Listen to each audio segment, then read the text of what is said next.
Discover what the financial foundation should be to pursue an exit that is satisfying. At some point, you are going to leave your business. Will it be on your terms? Total Clarity can show you the way to financial readiness and keep you on track. Anne Marie is a certified exit planning advisor. Visit TotalClarityBusiness.com. That's TotalClarityBusiness.com. Securities offered through LPL Financial, member FINRA SIPC. Investment advice offered through Total Clarity Wealth Management, Inc., a registered investment advisor and separate entity from LPL Financial. Now, from the Signature Bank Studios. Portions of the following show may be pre-recorded.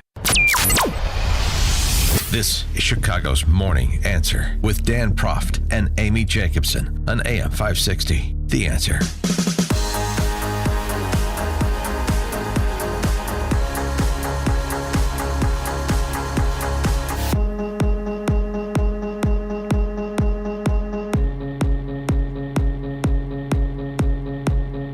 Top of the morning, Dan and Amy. In the interest of taking the situation in California and applying it locally, reminding folks, as I want to do on this show, that outside of matters of war and peace, your state and local government matter a lot more, have a lot more impact on your daily lives than does your federal government. So you may want to pay attention to what's happening in Illinois, in Chicago, in Chicagoland. And of course, one of the things that's happening, or it may be happening, is yet another Chicago Teachers Union strike. It seems less likely this go around because they're not arguing over money. Wonderfully, the CPS, the city, and headed by CTU FLAC, right, and CTU, headed by another CTU FLAC, have come together on the money. And you'll remember, because we haven't talked about it in a bit, that the proposal from Stacey Davis Gates, the FLAC that heads the Chicago Teachers Union, was over the life of the contract to increase the average teacher salary in CPS from $93,000 and change to $144,000 and change, essentially a 50% increase in salaries over the course of this pending contract. Yeah, that is ridiculous. 312-642-5600 is our turnkey.pro answer line. You could also text us on that very same line. And to criticism like that's ridiculous, Stacey Davis Gates has this to say. And so what? Yeah. So there you go. Uh-huh. And Pedro Martinez gave them everything they wanted, and they still mess with him. And they're still he's mess gone. with him. They fired him. I know, fired him. Right. And he's filed all these like restraining orders against the board and blah blah blah. He's fired. Ridiculous. If you're confused, Pedro Martinez is fired, but he is fulfilling a transitional period per his contract until a replacement can be named. And then in addition to that, he gets 20 weeks of severance. So please don't shed any tears for Pedro Martinez, who is just another FLAC that is just pretending to be on the opposite side of the teachers union because, you know, their interests are more or less aligned, but they diverge in marginal ways because ultimately CTU gets just to demand the checks be written, and CPS actually has to write them. So they diverge in marginal ways. But what really is at stake here, since despite not having any money, they apparently agree on these enhancements to everybody's salaries. Of course they do. But it's non-economic matters. The NPR Times, state-run media, had a piece the other day about prep time for elementary teachers, and it was this long, maudlin, played-out storytelling about elementary school teachers who don't have enough time to plan for the 3-, 4-, and 5-year-olds under their charge. The summer's not enough. And in addition to that, of course, it's other socio-political issues, which are critically important and also have price tags attached. You remember when Randy Weingarten, that shrew-looking person who heads the American Federation for Teachers, came to town last fall to do a presser at a school in Humboldt Park that is welcoming our Biden buddies and their kids, the new arrivals. They need more money for the children of people in this country illegally who are matriculating in CPS schools. We have needs, and these needs will not be met alone by the district or by the city. The Chicago Teachers Union is asking for more bilingual teachers, 100% of tuition costs for current teachers to get their bilingual certificates, and a migrant coordinator in each school that enrolls new arrivals. So I guess that is in part a economic issue. You know, staffing. It's the old, I mean, we've been here before, back in the day when it was Karen Lewis who was the head of the CTU Politburo. It was wraparound social services. And now we're including in wraparound social service bilingual educators, and you have to pay full tuition for other educators to get their certification in bilingual so they can too be bilingual educators and so forth. So that's a big issue. What? No. Another big issue is making sure that the Chicago Public Schools, consistent with the Chicago Teachers Union, consistent with the fifth floor of City Hall under the previous several mayors, consistent with the governor, consistent with the Cook County Board President, consistent with the Cook County Sheriff, consistent with the outgoing Cook County State's Attorney, to make sure that CPS is consistent with all of those other elites' power structure in maintaining our sanctuary designations, our quote-unquote protections for both students and staff who are in this country illegally. Love to hear more about the staff in this country illegally, but Fox Chicago reporting. CTU Vice President Jackson Potter called out Alderman Ray Lopez and Alderwoman Silvana Tabarez by name as allies of CPS CEO Pedro Martinez and for trying to diminish Chicago's sanctuary city status. He said it's critical that protections for the undocumented in their contract are also in their next contract. In their current agreement, Immigration and Customs Enforcement agents can't enter schools without a warrant.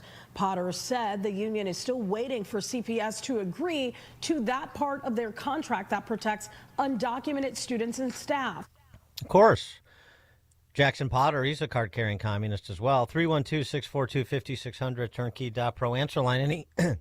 Any discussion? I know this is much like wildfires or hurricanes in Southwest Florida. This is an annualized discussion. It sort of rinses and repeats itself, no pun intended. But this rolling catastrophe here locally called the Chicago Public School System, which maleducates, used to be 400,000 kids a year. Now it's down to about 300. Maleducates the 95% of 300,000 kids per year and unleashes all kinds of societal ills in so doing. Anybody want to address that catastrophe? No, or just the natural ones? They're all cowards. All my neighbors are cowards that send their kids to CPS. They can't stand Stacey Davis Gates, but my God, they'd rather die before they'd say anything negative or just say the truth about this woman in that union and what they're trying to do. Fleece us all. And they don't care. I mean, they care, but they're cowards. Well, the reality is that And the cowards revolt are is live under this. the revolt is not going to come from Lakeview. No. Which is sort of this false premise that many have been living under for a long time. That's not what matters. You think it matters. The conventional wisdom is that it matters to get Lincoln Park and the Gold Coast and Lakeview involved. It actually doesn't. The only way this changes, the balance of power changes, the policies surrounding the education of children, public safety, the only way they change is if those most negatively impacted lead the revolt. And that means disproportionately, not exclusively, but disproportionately, the residents of majority Black and Latino neighborhoods. And until that happens, these are going to be very interesting conversations where we can all wring our hands over the latest pronouncements, the latest forays into ignorance by, say, Stacey Davis Gates or Jackson Potter or Brandon Johnson or whatever constitutes the CPS management team, and it will not change a thing. And they'll get the money they want, her $50 million and 3 cents or whatever she said. Yeah, they'll get exactly what they want. They'll get their money. They'll get their extra time to prepare for class, Dan, and they'll get more money for illegals. We are asking you to give us an opportunity to tell our story. It will cost $50 billion and 3 cents. Oh, my God. Where's the Civic Federation Committee? Where y'all at? Where y'all table? She's so tough. She doesn't even pay her gosh darn bills. It's all fun and games at the City Club, though. So you expect what? You expect those putative Panjan drums that congregate at the City Club to hear Stacey Davis Gates talk street to lead the revolt? No. Nope.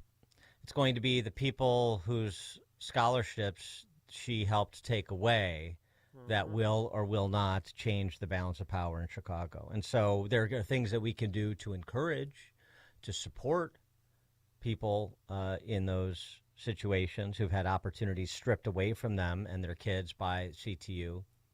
But unless they engage, then I'm afraid this is the story that has become the proverbial broken record will continue to stay broken at a cost of $50 billion and 3 cents. Joe in Naperville. Yeah, my 3 cents is when all these protections are writing into this contract for undocumented illegal immigrants, how is that not aiding and abetting? I mean, I'm really sick and tired of all these politicians bloviating on how they're going to protect all these illegals. And if I did that to, say, an escaped felon or a rapist in my house, I'd be thrown in jail. How are they getting away with this? Well, they're getting away with it by saying that if ICE wants to come into a CPS institution, they need to get a judicial warrant, that we are not going to proactively cooperate. We are not going to communicate. We're not going to engage. So I suppose technically that would be tough to prosecute. But, I mean, if there is evidence of aiding and abetting the escape of someone on ICE's radar, that's a different matter, as Tom Homan has articulated. But, you know, the idea of, I mean, and I'm completely open-minded to the prospect that a politician engaged, and that would include the Stacey Davis Gates of the world, these union functionaries, engaged in active concealment of a person here illegally and contravention to law enforcement or law enforcement operation, that they be prosecuted. I'd love to see it. I'd love to see that precedent set. But that really doesn't address the fundamental problem. And the fundamental problem is that this city, county, state have elevated people, all those names that I just mentioned, that all support the city, the county, and the state not cooperating with federal law enforcement. So when does that change? And I just want to get this off my chest. This is an ancillary issue, but she had to apologize yesterday because last Wednesday, in front of hundreds of delegates, she was mocking Pedro Martinez, saying that he's a special needs student with an IEP who cannot be suspended because she's being frustrated. And then Potter pulled her aside and said, yeah, you need to apologize for that because that offended a lot of people, because a lot of parents whose kids have special needs are also teachers. And then she got up and she said, apologize. And she said, I'm extraordinarily embarrassed. It does not reflect my values or body of work.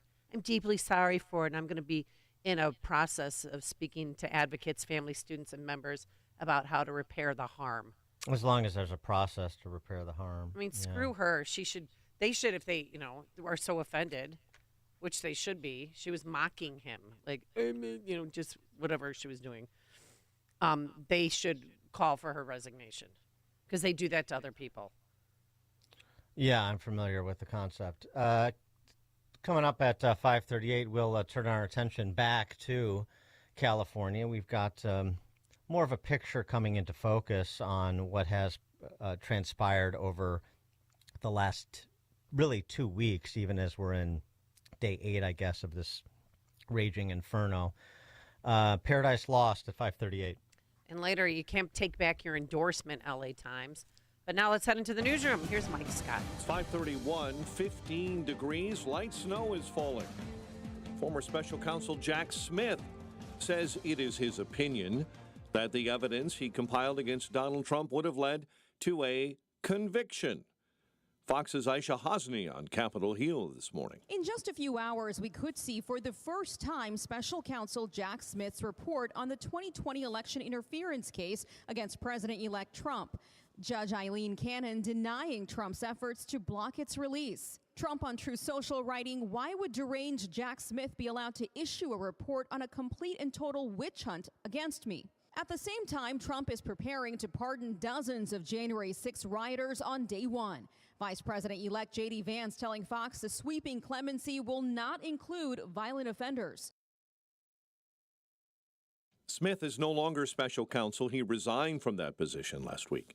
Meantime, special counsel David Weiss also released his report on Hunter Biden, who faced gun and tax charges before being pardoned by his father, President Biden. Officials say Hamas is set to accept a draft agreement for a ceasefire in the Gaza Strip. Mediators with Qatar and Egypt say negotiations are at the closest point yet to sealing a deal. The Associated Press says they have obtained a copy of that proposed agreement, and the Egypt officials have confirmed its authenticity.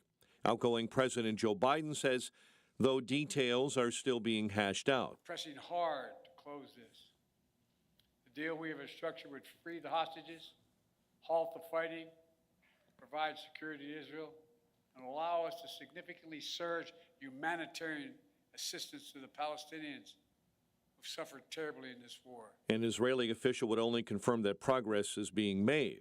Homeowners who lost their homes in one of the devastating Southern California wildfires are now suing the local utility, Southern California Edison.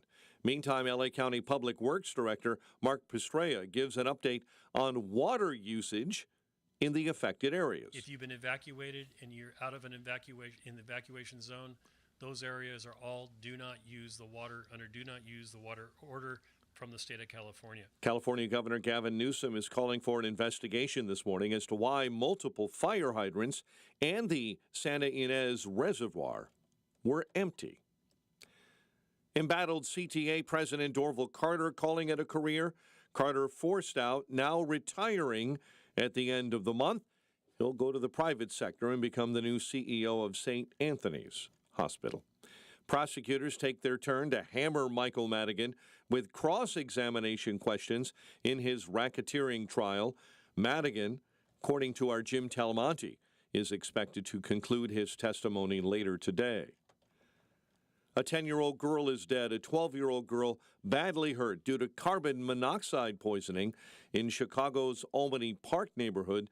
The two girls were found inside of a home yesterday, sent to the hospital where the 10-year-old later died.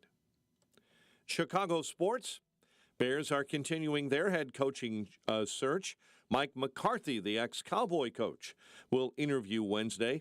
Cliff Kingsbury is also on the way, and Bears interim head man Thomas Brown has completed his interviews. Blackhawks still on a losing streak, falling to the Flames 5-2 at the United Center. College baskets tonight. It's another border war for the Fighting Illini as they tip off against Indiana in Bloomington. The news service of Surround Chicago, a local digital marketing agency. Go to surroundchicago.com today. A check of traffic and weather on the way next on AM 560. Larry Elder believes this could be just the start. Last 4 years, minimum of 10, maybe 12 million illegal aliens in this country, unvetted from virtually every single country in the world. Hundreds have been intercepted who are on the terror watch list, and those are the ones that we caught. The FBI has investigations into domestic terrorism in every one of the 50 states. And the fact that this doesn't happen more often, to me, is mind-boggling. The Larry Elder Show, weeknights at 8, right before Sean Hannity at 10 on AM 560. The Answer. This is Albert Mohler for townhall.com. We saw big news last week coming out of Meta, the parent company of Facebook. CEO Mark Zuckerberg released a video stating they're going to make a very major change in terms of the company's policies and will no longer cooperate with outside agencies in so-called fact-checking. So we're going to get back to our roots and focus on reducing mistakes, simplifying our policies, and restoring free expression on our platforms. He went on to say they would now allow its users to add content or debunk claims in notes that appear next to specific posts, processes pioneered by Elon Musk on his platform X. They'll also lift restrictions on hot-button topics like immigration and gender identity. The problem with the entire fact-checking system is that when you have an elite privileging one argument over other arguments, you have to define what is a fact. And behind that kind of definition is ideology. It was a remarkable speech and a welcome shift of direction.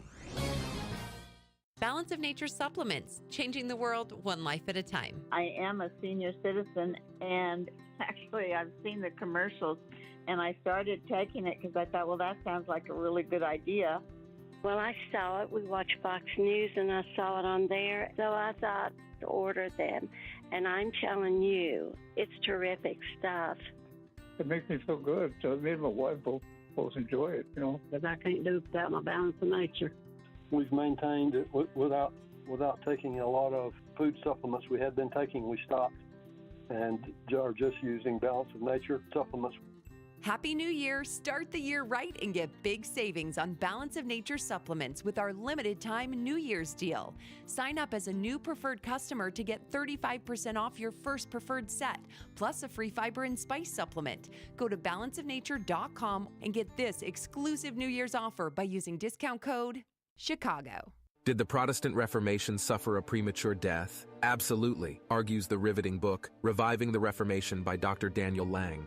The book of Acts chapter 21 verse 20 reports that myriads or tens of thousands of Jewish believers dwelled in Jerusalem, and they were all zealous for the Torah. Their leaders were guiding the early Messianic faith. 40 years after the death of Jesus, however, the Jews revolted against Rome. This rebellion caused a Roman hammer to crush Israel, destroying the temple and Jerusalem. Following this devastation, the leadership of the Jerusalem church fell into other hands. Reviving the Reformation recovers the lost first-century Messianic faith. It answers the most difficult questions that some dare not ask about traditional Christianity. Buy Reviving the Reformation on Amazon. For a deep discount, purchase the book securely from the author at revivingthereformation.com. That's revivingthereformation.com. And like Reviving the Reformation on Facebook.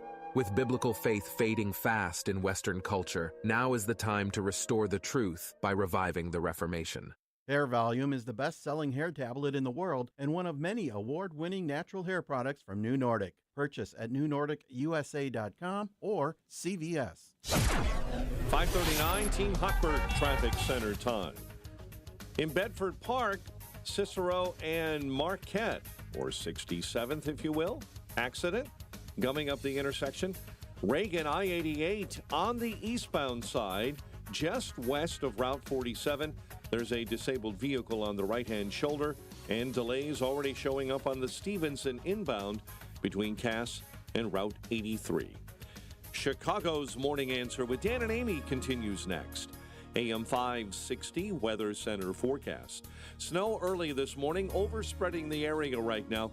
Should be gone by later in the morning drive, 7:30 to 8 o'clock this morning, but still, we'll have snow. Then sun breaks out and frigid at a high of 17. Clear and cold overnight, a low of 5. Flurries in 15 officially at O'Hare. Your next news update at 6. Chicago's Morning Answer continues next on AM 560, The Answer.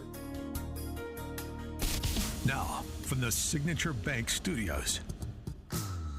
Only the biggest stories, only the biggest guests, and only the biggest opinions. This is AM 560, The Answer. Top of the morning, Dan and Amy updating our top story nationally. There has been some movement in California on Trump-proofing California, which, of course, is the priority. Governor Patrick Bateman there and the state legislature have struck a $50 million deal that sets aside $25 million for the state of California to carry out federal litigation against the administration, plus $25 million in grants for immigration, legal services, and support groups. Oh, that's right. Yeah. Putting America first again, putting Californians first. Yeah, right. So I just want to update people on the good work that the California political leadership is doing while a significant portion of the LA area is on fire. The extent of things, the extent of the destruction. I mean, just to try and put it in some context, I know we've talked about something between 10 and 12,000 structures that have been burned down. I think it's going to be more than that. Well, it might be. That's where it is now. Yeah. That's the estimate.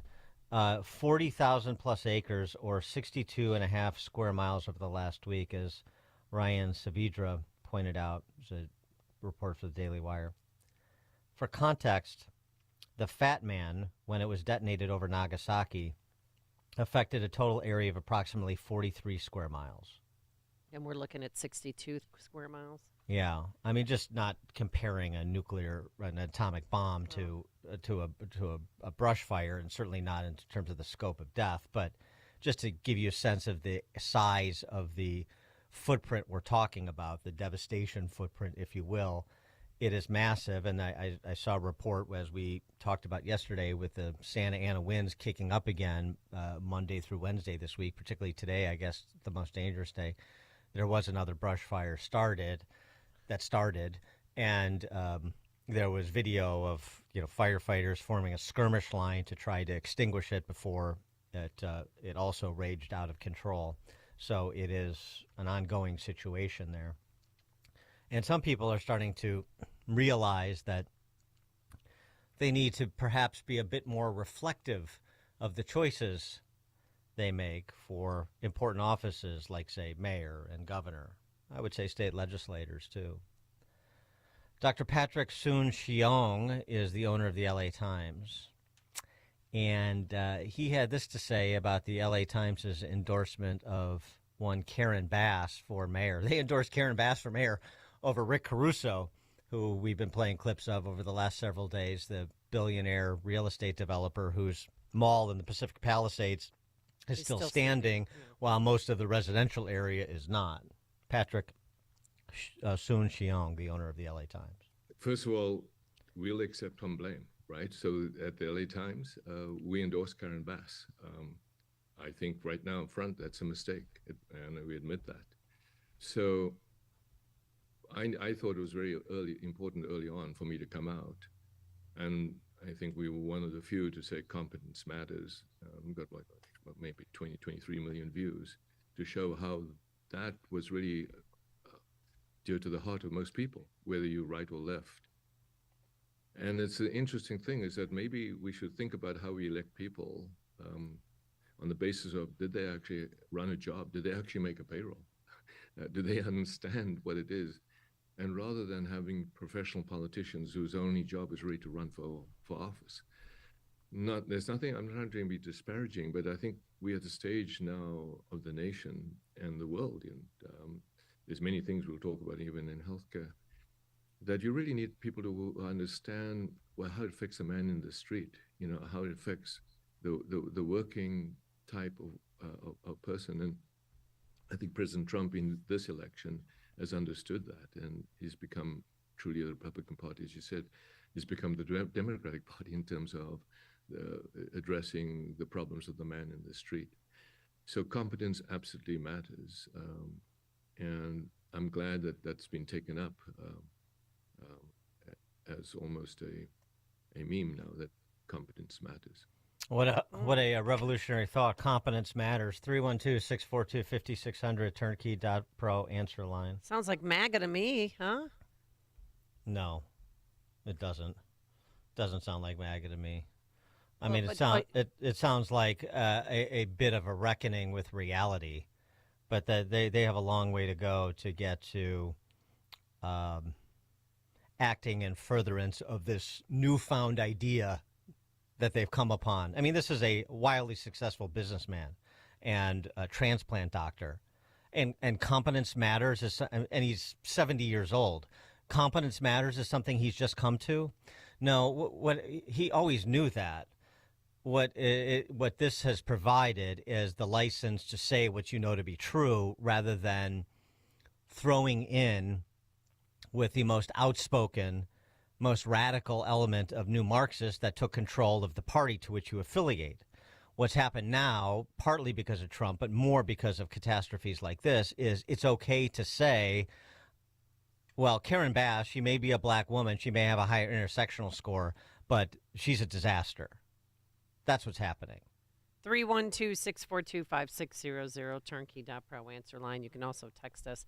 But, Dan, I mean, you can't take back an endorsement. I mean, I'm glad they're having this moment of awakening, and they're realizing, wow, there are career politicians out there, and we should really look at the person harder and examine what their job skills are, what they're capable of, and what their priorities are. Right. Yeah. I remember having that discussion in third grade. Yeah. Well, sometimes you got to go back to that level. I mean, this I don't know. I was so upset when I saw that. I'm like, you can't take back an endorsement. You did this.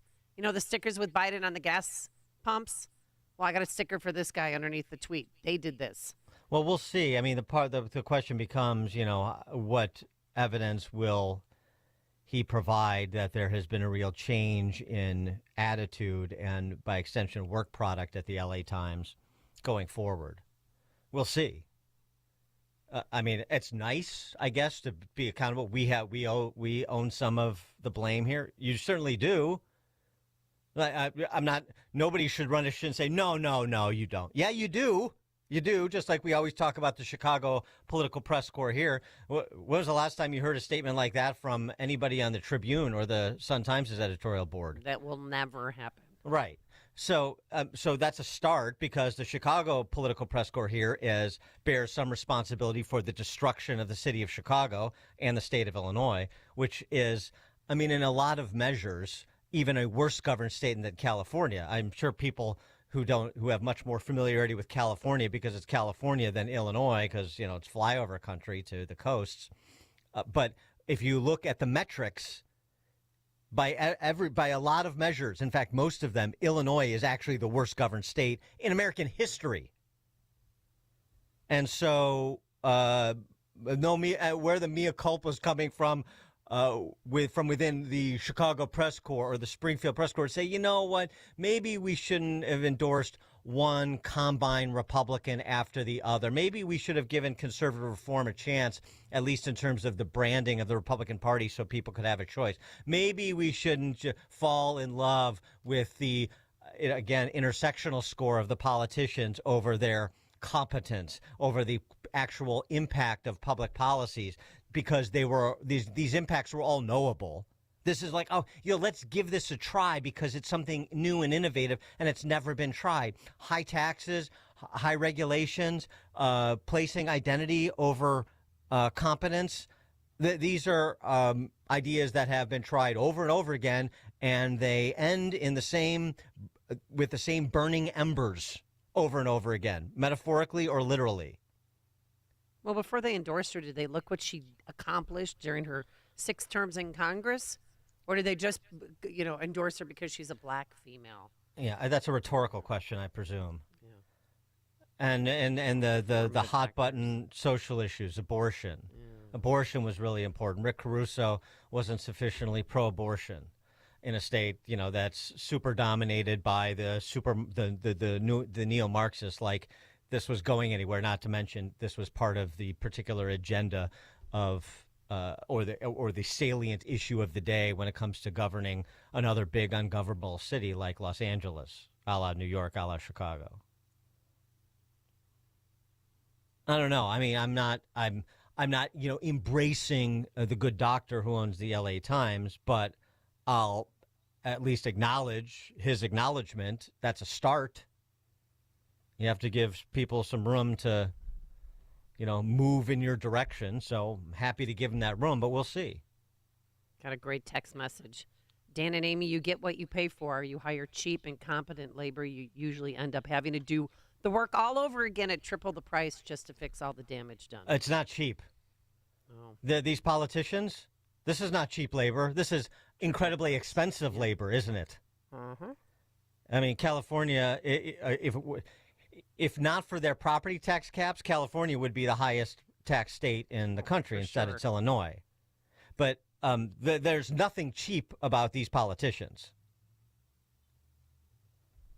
A more important acknowledgement, if you want to have someone serving as a model, than the owner of the LA Times. Religious leaders. Where are they? Oh, it's a great question, Dan. We ask this question a lot in the context of non-black preachers talking turkey with their parishioners or congregants. I'm talking about in Protestant and Catholic churches. Calvary Chapel, Chino Hills, Pastor Jack Hibbs, he chose to take to the pulpit to sermonize about the politicians' response to the California wildfires. Take a listen. Nobody can hide from it. There's no excuses. This is the most wealthiest state in the 50. We pay the most in taxes. We pay the most in gas. We pay the most in electricity. You name it. If it's in California, we pay the most for it. Why? Why? Because of our government. Why? Because of things that Sacramento does because they can. Our flag of this state is an absolute abject lie. The flag says California Republic. It is not. A republic is where the people decide and the people have their way. What has happened to California? And you prove me wrong. I challenge you today, if you don't like what I'm about to say. California has been under unmitigated Democrat 100% power control. Democrat. Supermajority. What does that mean, supermajority? It means nobody can oppose their decision making. And now you've got it. You've got a situation where a catastrophe came and the billions of dollars that you and I gave was diverted to other woke, stupid Democrat projects. That's not hyperbole. It is a fact. You don't like it, change your party. If you don't like it, change different. But I'm telling you right now, I'm upset and I'm angry, and it's the right kind of anger. I'm telling you this right now. When you open up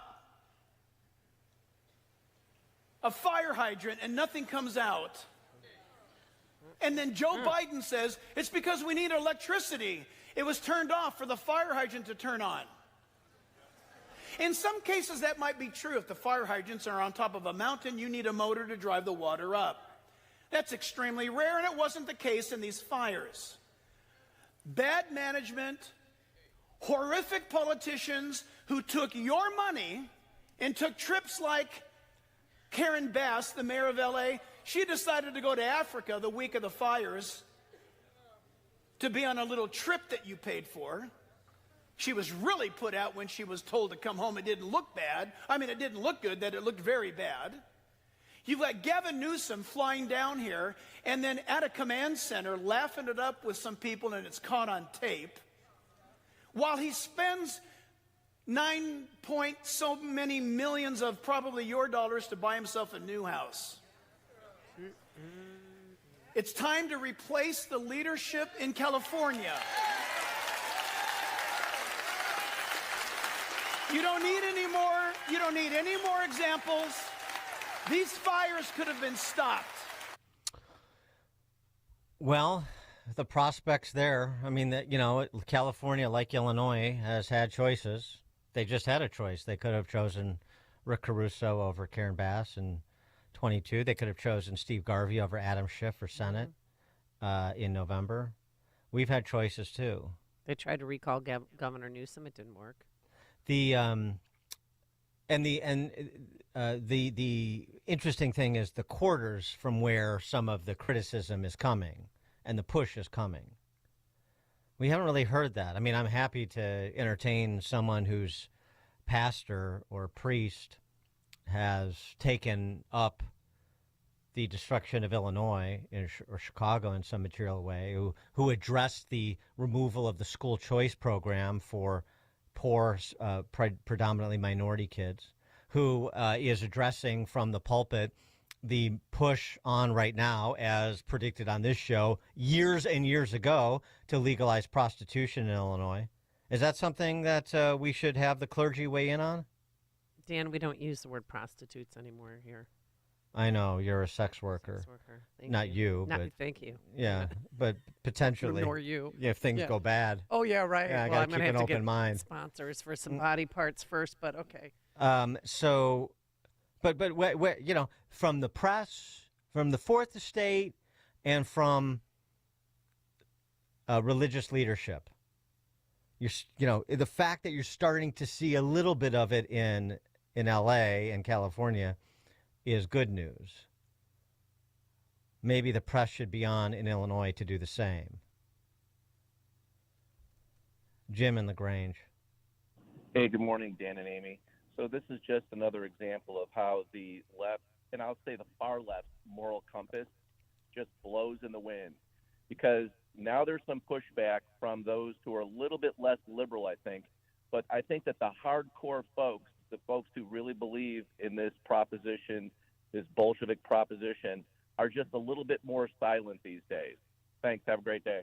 Thanks for the call. Well, and they're the ones leading with the excuses. They've got all the ready-made excuses. It's climate change. It's something that couldn't have been prevented. It's an act of God, to the extent they believe in God. But you're already hearing misinformation, the climate change argument.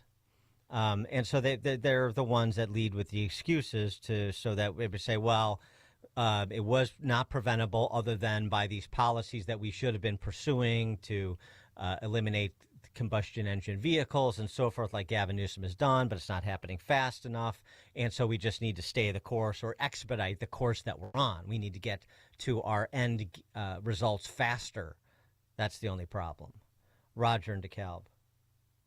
Hey, good morning, guys. Dan and Amy. So just a brief history. So Santa Ana explored the California coast in 1452-53. So enlightened Europe has known of these predictable winds. The indigenous people knew these winds. But since the 60s, at least in California, and it's probably started earlier, they've lived by the philosophy of the great Alfred E. Newman of what me worry. And I mean, it's like that whole entire state just takes a shrug at everything. And I can't help the cynic in me wonder, before these fires, what were the percentage of people in SoCal who thought the Santa Ana winds were named after the city or after the racetrack, which is, of course, Santa Anita. So have a great day, guys. Thanks for the call, Roger. Well, Michael Schellenberger, an actual journalist, took up some of those very issues in his sit-down with Tucker Carlson, which we will get to at 6:06. And Newsom caught on camera lying. Shocker. But now let's head into the newsroom. Here is Mike Scott. It's snowing out there. Expect snow for the morning drive today. Slick conditions, especially across the Southland. CTA's President Orville Carter to retire. CPS facing a critical financial juncture and a house destroyed by a fire in Palos Park. Blackhawks fall to the Flames for their third straight loss. And WIND Chicago news time is 6 o'clock. A tale of two special counsels and two presidents. I'm Dave Anthony, Fox News. First, Jack Smith, who got President-elect Trump indicted twice. His report detailing the federal election interference case was released after midnight. Smith wrote in the report his team stood up for the rule of law as it investigated Donald Trump's efforts to overturn the results of the 2020 election. The special counsel said in the report his office fully stands behind the decision to bring criminal charges against Trump and had enough evidence to convict him. That's Fox's Carmen Roberts. The case was dropped after the 2024 Trump victory. Now, the former president reacted on Truth Social, calling Smith deranged and desperate and his findings fake.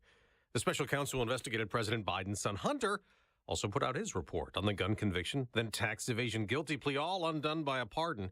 David Weiss denies the president's claim that his son was a political target. Weiss writing, quote, "Other presidents have pardoned family members, but none have taken the occasion as an opportunity to malign the public servants at the Department of Justice based solely on false accusations." Weiss referring to the statement Biden made when he issued the pardon, saying he believed his son had been treated differently because of his last name. That's Fox's Tom Rigotti. A ceasefire for Gaza may be close. The AP reports Hamas has signed off on a draft agreement being negotiated with Israel. It would see a phased release of Israeli hostages by Hamas and a gradual withdrawal of Israeli troops from Gaza.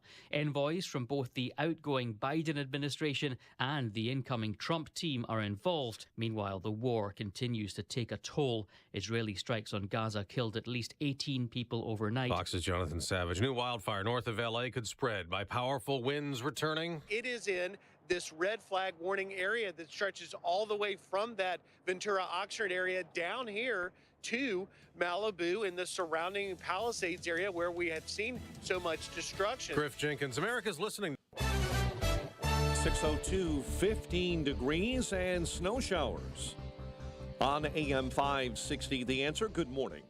I'm Mike Scott, embattled CTA President Orville Carter, calling it a career, retiring at the end of this month. He'll become the new CEO of St. Anthony's Hospital. I want you to know that we are aware of how some of your riding experiences have changed and that we are committed to making it better. Carter has faced calls for his firing over his handling of the CTA. CTA, Metro, and Pace face a $730 million fiscal cliff next year without funding changes. Prosecutors taking their turn to hammer Michael Madigan with cross-examination questions in his racketeering trial. Assistant U.S. Attorney Amir Bachu cross-examined the former Illinois House Speaker yesterday. Madigan is expected to conclude testimony today. Two men face federal charges after a postal carrier was robbed at gunpoint last week in Harvey. Shots were fired. Amel Holmes robbed the postal carrier last Wednesday along East 158th Street. A short time later, another man, Jesus Santillan, fired shots at postal inspectors. No injuries, but Santillan also faces multiple charges. A new report from the Civic Federation painting a dire picture about the finances of CPS. CPS has revenue limitations, they say, due to property tax constraints, declining enrollment, underutilized school buildings, and aging facilities with billions of dollars in need of infrastructure investment. The nonprofit says the board will have to institute massive spending cuts and then find some new sources of revenue. One person is in custody after a suspicious package led to the evacuation of an apartment building on the south side yesterday at 533 East 33rd Place. The materials later on by investigators were deemed to be harmless. Chicago sports. Rams wrap up the wild card round with a dominant 27-9 win over the Vikings last night. The Bears continuing their head coaching search. Mike McCarthy, the ex-Cowboy coach, will interview on Wednesday. Blackhawks fall to the Flames 5-2. College baskets, Illinois tips off against Indiana in Bloomington tonight. The news service of Balance of Nature, fruits and veggies in a capsule. Save 35% off your first preferred order with promo code Chicago. Order online at balanceofnature.com. Hurry, the offer ends soon. A check of traffic and weather on the way next on AM 560. Make sure that you never miss a day of Dan Proft and Amy Jacobson when you subscribe to the Chicago's Morning Answer podcast, presented by Signature Bank. Listen to the entire show each day on demand with limited commercial breaks. You can subscribe today for free at 560theanswer.com and click on podcasts or search for Chicago's Morning Answer on Apple Podcasts, Spotify, Google Podcasts, or wherever you listen to podcasts. Wealth Health Radio. The biggest fears that people have is, do I have enough money to retire? Retirement doesn't have to be complicated. Make sure that you're going through retirement with confidence. Learn principles of income planning. There's a lot of different facets that you need to take into consideration when you're retiring. Tune into Wealth Health Radio with Joe Murphy, noon to 1 p.m. Sundays on AM 560, The Answer. So much to celebrate, but the fight has just begun. The fight to fix our nation, the fight for life, they go hand in hand, especially when we see how abortion took center stage in this historic election. That's why we can't stop talking about the Ministry of Preborn. Preborn has rescued over 300,000 babies. How? By loving mothers with an unplanned pregnancy and introducing them to their baby on an ultrasound. Once she sees her baby and hears the heartbeat, her baby's chance at life doubles. Preborn and their network of clinics are on standby for babies and mothers. Meet Deanna. I'm at the doctor and they do a bedside sonogram. As I'm looking at the sonogram, the baby waves. And I looked and that man said, I said, did that thing just wave at me? 12 years ago, I prayed for this little boy. Your tax-deductible donation of $28 sponsors one ultrasound. How many babies can you save? Dial pound 250, say the keyword baby, or go to preborn.com/Beck. Preborn.com/Beck. Sponsored by Preborn. What's that juice you're drinking? That's my New Year's resolution. Your New Year's resolution is to drink juice? Well, it's to lower my blood pressure by drinking 120 Life. Oh, yeah, 120 Life. I think I've heard about that. It's the natural way to help control blood pressure. Yep, without the side effects of medication. It's formulated with a blend of superfruit juices, endorsed by thousands of health professionals. And it tastes great. Huh. So you just drink 120 Life? And watch my blood pressure numbers drop. Well, that's an easy New Year's resolution to keep. Try 120 Life yourself risk-free with a 2-week trial pack. They're so sure 120 Life can noticeably lower your blood pressure in 2 weeks, they'll give your money back if you're not satisfied. Order now. Go to 120life.com and use coupon code NEWYEAR to save 15%. Yes, start enjoying 120 Life for a new year with new lower blood pressure. Order now to save 15%. That's 120life.com. Use coupon code NEWYEAR at checkout.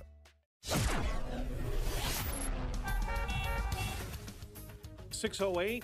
Let's get an update on the roads. Team Hochberg Traffic Center time. And this update is a service of Turnkey.pro. For less than the price of a monthly car payment, Turnkey will fully protect your network. Up-to-date cyber protection and real-time threat hunting. Protect your small business today. Visit Turnkey.pro today. DuSable Lakeshore Drive accident. As you travel at 47, so you're traveling right now northbound, you'll come across that accident with delays right at the scene. Tri-State, you're jamming up northbound between the Reagan, I-88, and the Eisenhower merge. And filming right now in Harvey, Center Avenue is shut down between 156th and 154th, shooting a television show there today.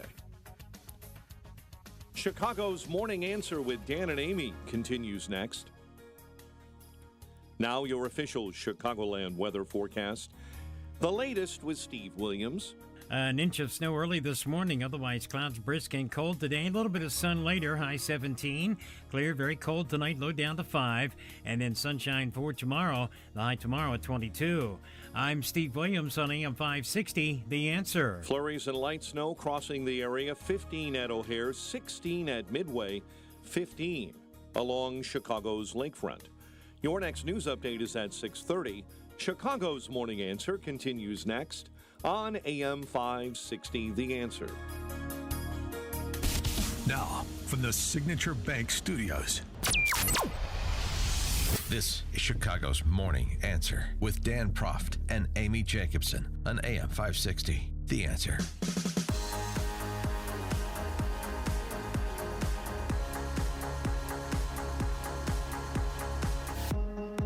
Top of the morning, Dan and Amy. Talking about the California wildfires as this, in part, illustration of leftist governance at every level, from every angle, with every agency. Remember on the show yesterday, I talked a little bit about this $17 million that Mayor Karen Bass cut from the LA Fire Department's budget, and she wanted to cut more. There's this hue and cry, and the $435,000 a year fire chief, Kristen Crowley, whose priority, according to her, when she was hired, was DEI. Yeah. She talked about how the city failed the fire department, and how she rang the bell for a need for more resources, for more firefighters, and she issued this memo at some point in the back and forth. And I said, every agency wants more money. Every agency and their employees want more money, want higher salaries. Understandable, that's fine. But before we start running around saying that $17 million or another, pick a number, millions of dollars would have made a difference, would have changed the outcome here, just pump the brakes, because it sounds very much like conservatives taking the role of liberals and saying, oh, if you just threw more money at it, then it wouldn't have been a problem. But there's citizen journalists out there, Dan, who actually went to this parking lot yesterday where you can see all the fire trucks, the ladders, there's a few snorkels that are sitting idle because they cut the budget and there's no mechanics to fix those vehicles and those ladders. Yeah. So that could be out there fighting fires. Except that's not the story. It's fascinating, but that is a half of the story, which is exactly what's being told all over the place. Half the story to be convenient to whatever argument you want to advance. Okay, what's the other half? Alyssa Finley has a great piece in the Wall Street Journal, how the left turned California into a paradise lost, which is a reference to John Milton's magnum opus. And, of course, John Milton's Paradise Lost was about the fall of man. So it's a perfect, whoever the headline writer was for Finley's column nailed it. Perfect. The fall of California, the fall of man, the fall of California, and the fall of California is the result of fallen men. L.A. Fire Chief Kristen Crowley complains the city cut her budget by $17 million last spring, which she says reduced overtime compensation and interfered with wildfire preparation, I should say. Maybe, though the veteran firefighter may also be saying this to get more money for her department. In truth, the fire budget didn't shrink since city leaders last autumn approved a new union contract that boosted pay and benefits by $76 million. That's about $20,000 per firefighter. Even before that raise, firefighters on average earned about $200,000 plus $90,000 in benefits. Many can retire at 55 with pensions equaling 90% of their final salaries. In fact, Los Angeles spent $350 million this year on firefighter pensions and benefits. Much of that, writes Finley, would have been better spent on fire prevention, which made up 5% of the department's budget. 5%. So, of course, in every government and in every agency, salaries and benefits are the largest line item. So why don't we start there? Because that's inconvenient to start there. It's great to say, I want more firefighters and I want more mechanics and I want more equipment. But at some point, even in government, you have to make choices. And the choice that the firefighters union, at least, if not the leadership of the department, and the city made was not that choice, was it? 312-642-5600, turnkey.pro answer line. You could also text us on that line. So that's the rest of the story. Okay. Pardon my Paul Harvey, that you're not getting told everywhere else, including in conservative media, because we just want to use this as a cudgel with respect to Bass and leftist politicians. That's fine, but just like in big cities here, you think that the public sector unions, including fire and police, often, not always, but often, you think they're on the side of holding people to account or on the side of getting as much as I can for me? Let's be honest. And this is not to denigrate first responders and the important work they do. This is to have the real conversation that the leadership of these big cities and in many of the unions don't want to have about a world of finite resources.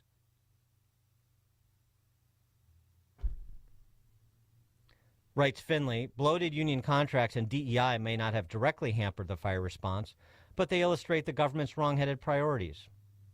It's the same with water. Trump blamed dry fire hydrants in L.A. on protections for the Delta smeltfish. The real culprit was an overwhelmed water system, but both reflect government misalignment. Smelt protections restrict the amount of water that flows from the state's north to the south. This has led to billions of gallons of water being flushed out to the Pacific Ocean each year, along with chronic water shortages, high unemployment, overpumped wells, and environmental degradation in the state's Central Valley. Newsom opposed Trump's first-term efforts to ease the fish protections. And she writes, tongue-in-cheek, you can lead California progressives to water, but you can't make them think. Brilliant. Good. So this is filling in the blanks. You know, it's not one person or it's one thing. It's a culture that permeates the entirety of government. And frankly, most of the electorate that goes along with the Coastal Commission and the $750,000 a year head of the Department of Water and Power who's focused on equity, and the Indigo girls at the top of the fire department in L.A. and the rest of it.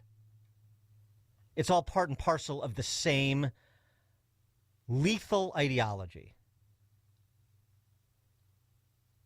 312-642-5600, turnkey.pro answer line. This is a great example, too. She's just got from every angle, like I said. Sticking with Finley for a second before we get to Schellenberger. The LA Department of Water and Power in 2019 sought to widen a fire access road and replace old wind utility poles in the Topanga Canyon abutting the Palisades with steel ones to make power lines fire and wind resistance. In the process, crews removed an estimated 182 Broughton's milkvetch plants, which is an endangered species. The utility halted the project as state officials investigated the plant destruction. More than a year later, the California Coastal Commission issued a cease and desist order, fined the utility $2 million, and required mitigation for the project's impact on the species.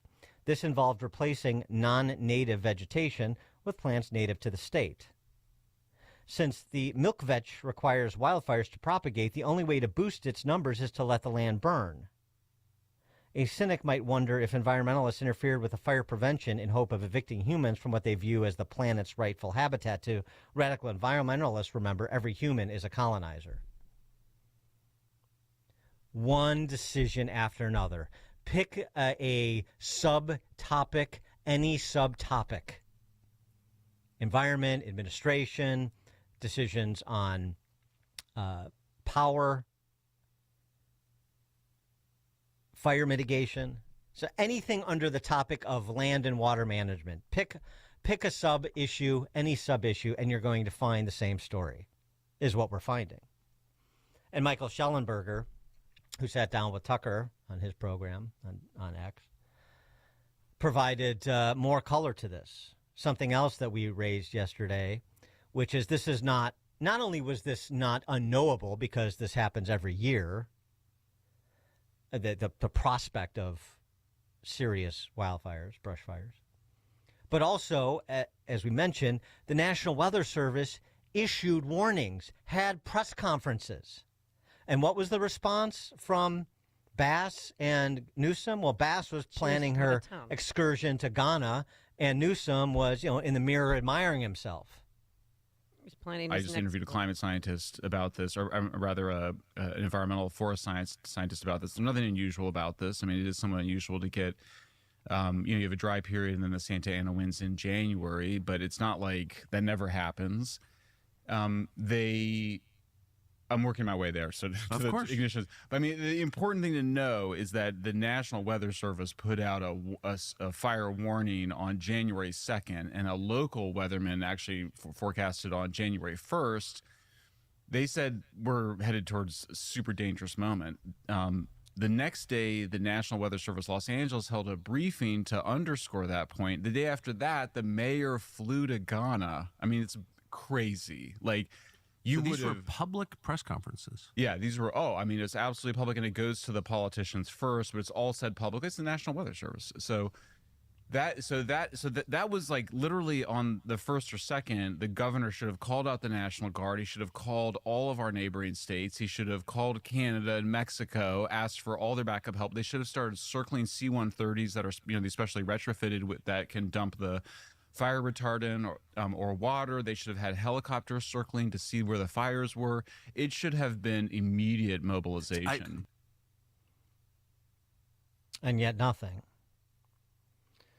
And now the argument, as we were mentioning before the break, is that this was inevitable. It's the product of fossil fuels and carbon capitalism. It's wounded Mother Earth exacting her vengeance because we haven't addressed climate change. But none of this was inevitable.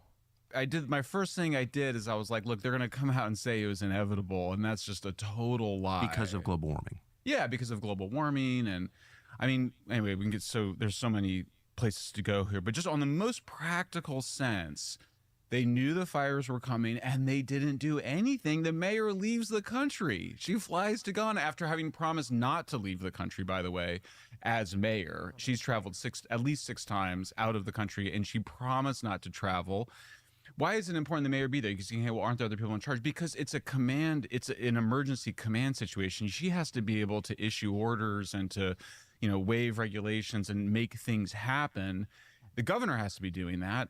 They didn't do that. They should have had, by the way, they should get the fire trucks up into the fire areas right away. Yeah. They can also start, they can start clearing brush. They can start, but literally they could just be in those neighborhoods just sitting there for days at a time waiting for the fires to happen, put them out as soon as they happen. I'm not saying that they would have been able to prevent all the fires from happening, but you remember like the big fire in 1993, I think it was Laguna Beach, or maybe it was Malibu as well, but it was like 700 homes. We're at 10,000, structures at this point, homes and buildings gone, 200,000 people evacuated. I mean, it's like, it's madness. It never needed to get to that level. 312-642-5600, turnkey.pro answer line. Schellenberger then continued to address, one of the issues after the next, and the other issue we talked about quite a bit yesterday was the Santa Ynez Reservoir for the Pacific Palisades area. That thing contained 117 million gallons of water. And why was it, either unfilled or offline? I've heard various accounts, but regardless, it wasn't accessible by firefighters, and they didn't know that, and that was a problem. One reporter has reported that the firefighters had not been warned by the Los Angeles Department of Water and Power that reservoir was empty. If that's true, that's just additionally scandalous. But one of the things that we think probably happened is that they had been required to have a cover for the Santa Ynez Reservoir, which is the potable water, the cover to prevent the water from being contaminated. In the old days, like the 50s and 60s, birds would poop in those reservoirs, and they would just put a bunch of chlorine in them. Right. And then we decided, well, that the water had a lot of, it still was not particularly clean, so we wanted to be cleaner. So you can just put a cover over it, which is a kind of plastic or rubber lining. It appears that there was a tear in that. They had to repair it. They should not have removed that water ever during a fire season. If you need to make that repair, you do need to drain right before you do the repair. But you would make that drain. And the people that I interviewed said, look, it would take days, if not a couple of weeks, to repair it. It was empty for at least a year. So it was sitting there for a year. And the person I interviewed, who works as a senior executive at a different water utility in California, said if we had any of our reservoirs empty, we would be like super nervous the entire time. And you would also then have backup water systems. So it's like any catastrophe, you just have multiple errors occurring in advance and at the moment. Mm-hmm. And when interviewed by NBC News, Governor Newsom said that all the water reservoirs were full. And the reporter pointed out, no, there was one that wasn't. He's like, well, we'll look into that.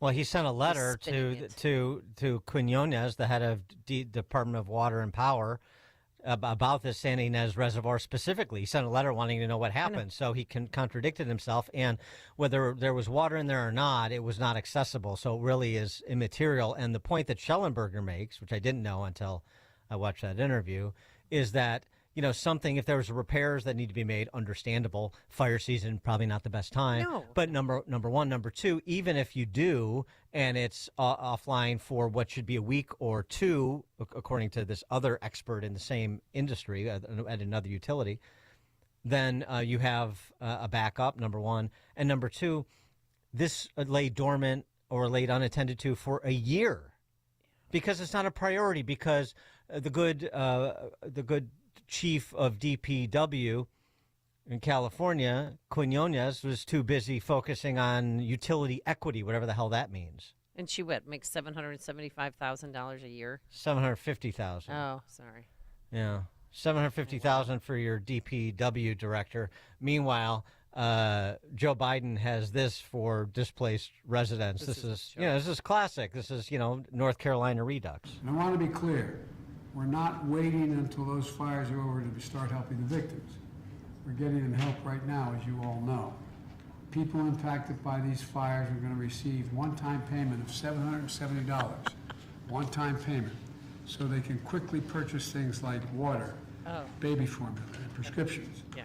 So far, nearly 6,000 survivors have registered to do just that, and $5.1 million has gone out. Here comes the cavalry. Wow. It's going to get you really far in California. So you get $770, and you get this from Kamala Harris.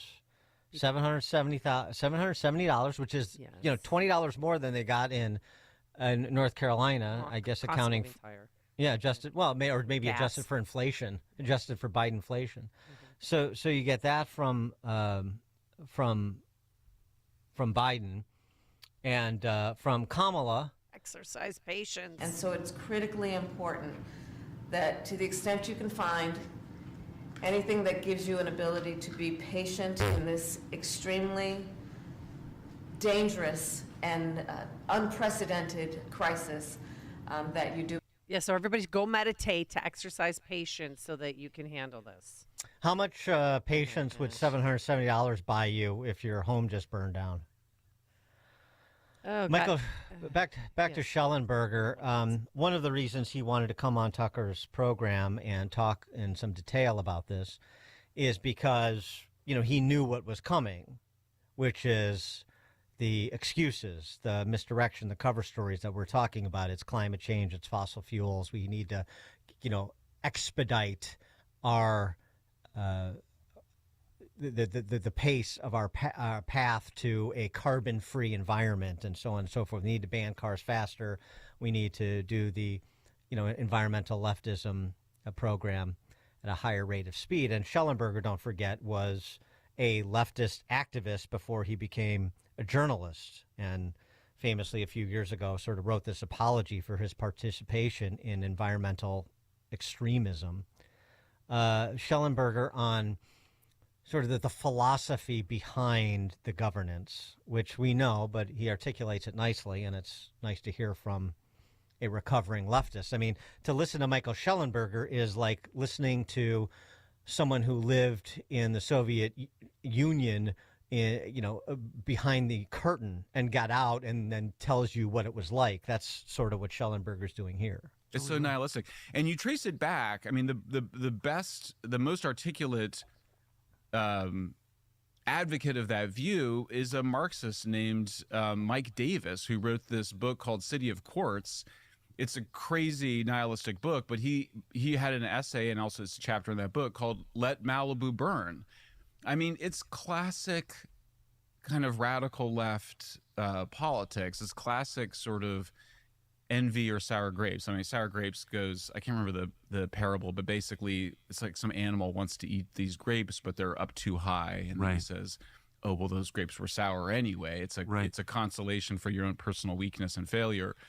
That's just, let Malibu burn. I mean, you have an ideology of Marxism that is based on resentment and envy.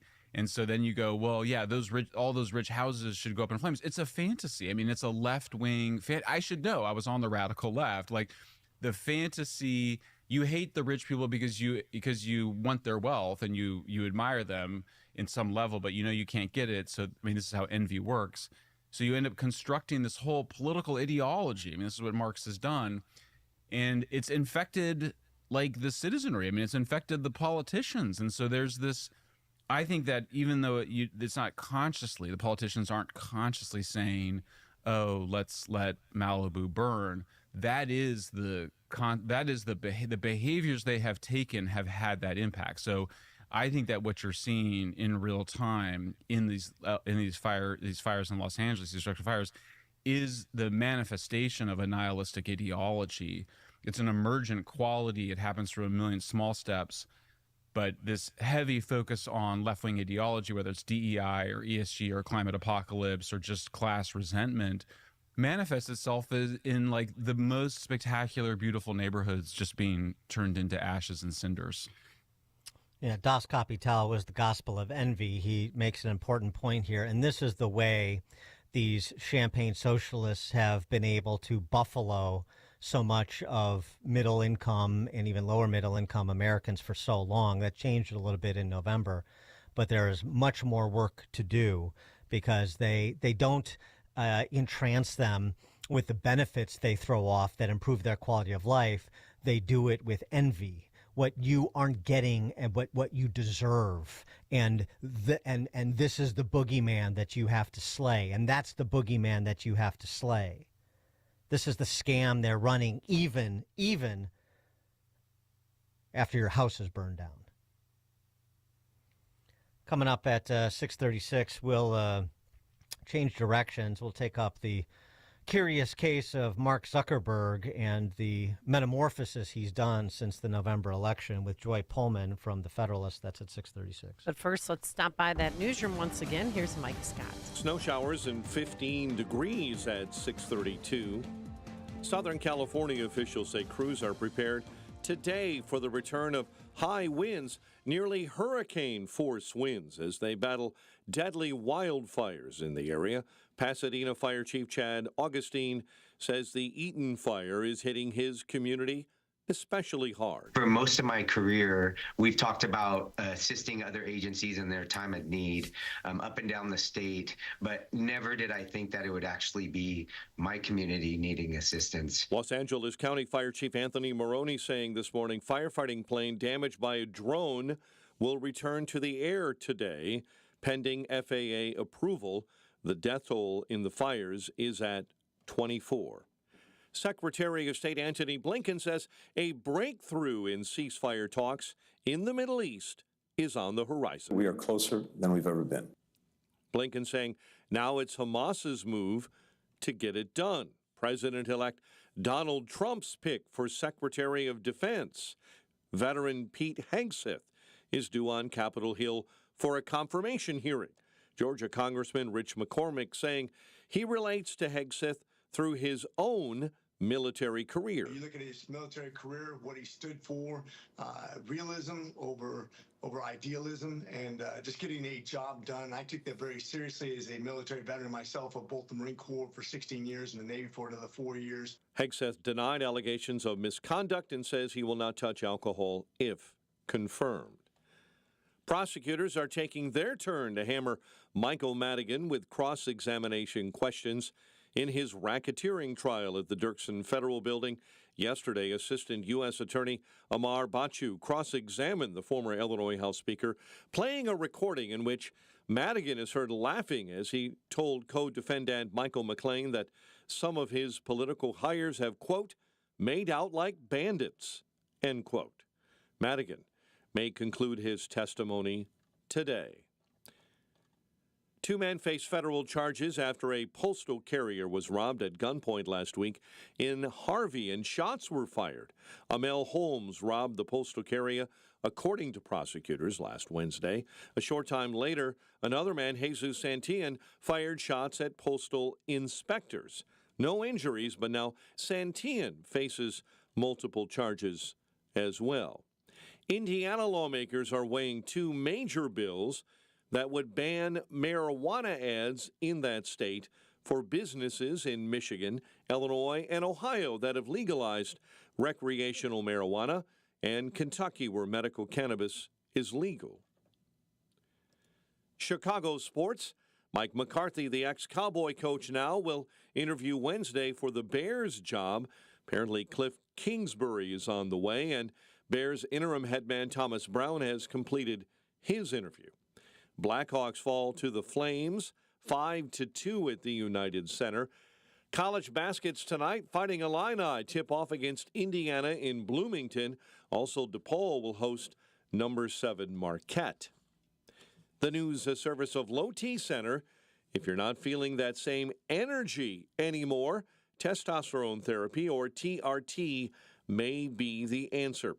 Low T Center brings over a decade of experience, so go to lowtcenter.com to book your appointment, lowtcenter.com. A check of traffic and weather on the way next on AM 560. It's a new year, and any day now, you'll see that credit card bill for all the Christmas shopping you did. It sure would be nice to start the new year with some new cash, wouldn't it? Well, AM 560 wants to make that happen by giving you the chance to win $2,025 to start 2025. Enter for your chance to win at 560theanswer.com/cash. That's 560theanswer.com/cash. Financial Group is not a law firm. If you own a timeshare, don't miss this public service announcement from Chuck McDowell, founder of Wesley Financial Group. If you receive an unsolicited phone call or mail piece to discuss selling, renting, or especially canceling your timeshare, don't fall for it. If you really want out of your timeshare, hang the phone up immediately or throw that mail piece in the trash and contact your timeshare resort or Wesley Financial Group for assistance with your timeshare. As the only Inc. 500 timeshare cancellation company, our knowledge, experience, and results has made Wesley a trusted resource for over 40,000 families we've helped get out of their timeshare.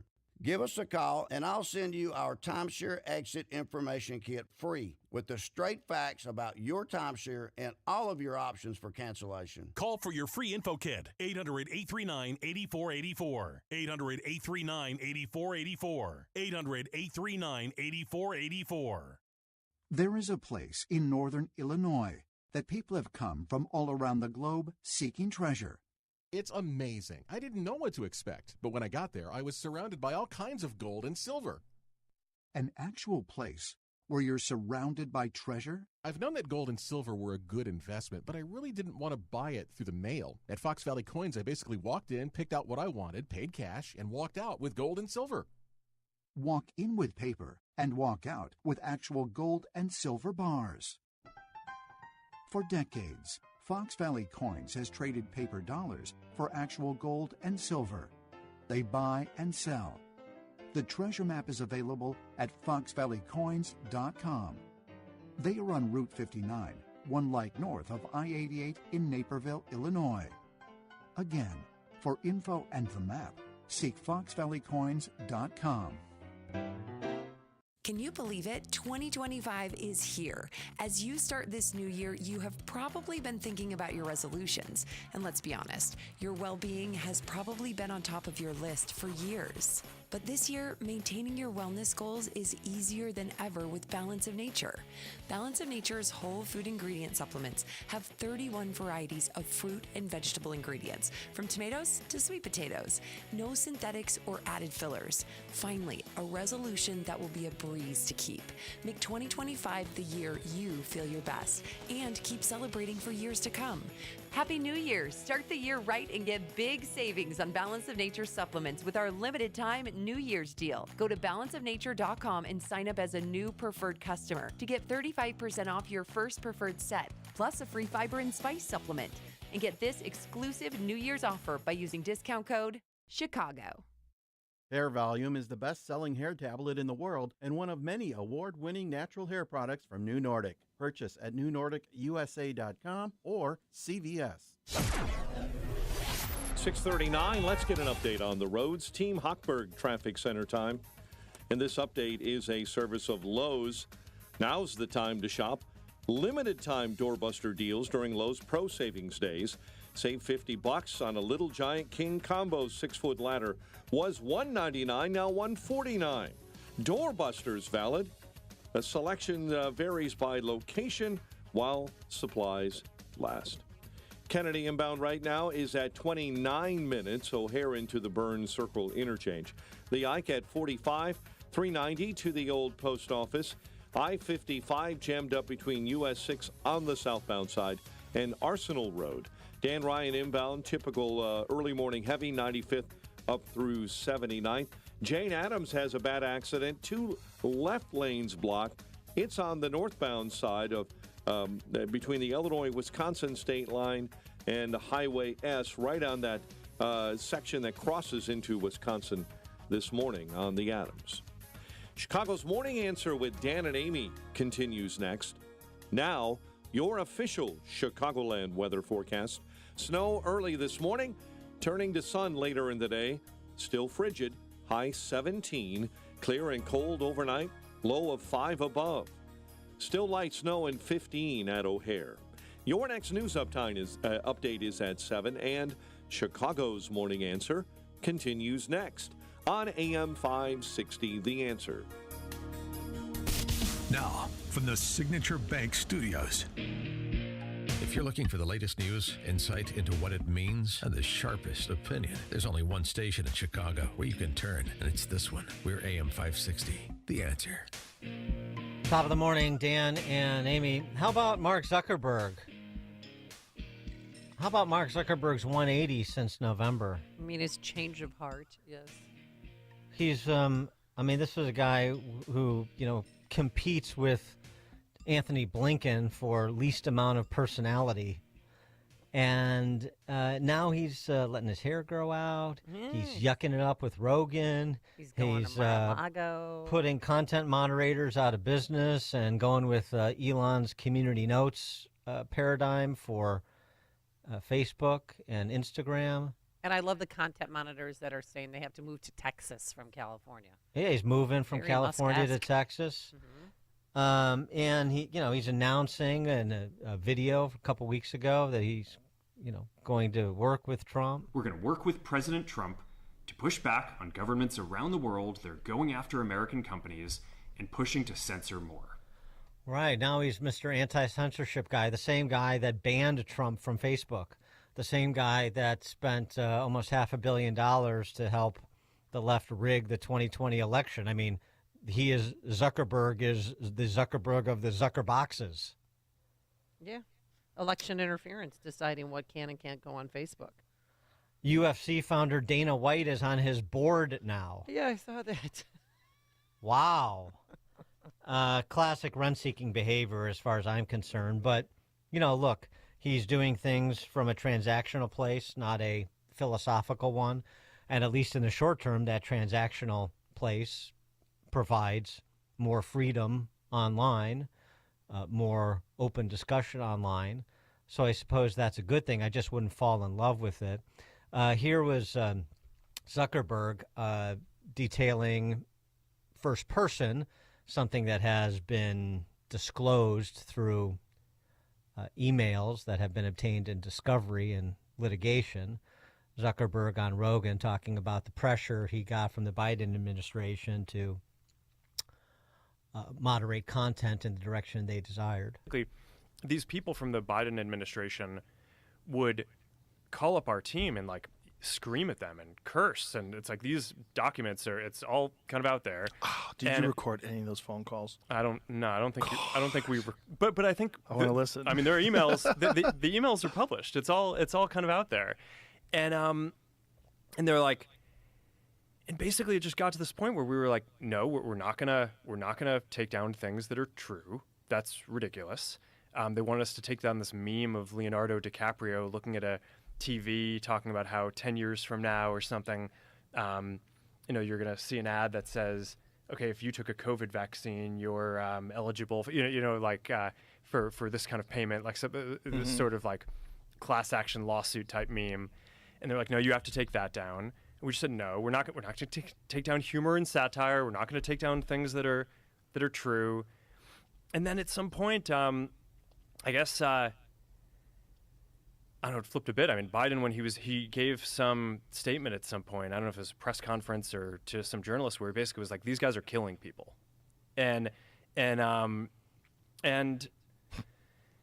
know, then all these different agencies and branches of government basically just started investigating, coming after our company. It was brutal. It was brutal. Wow.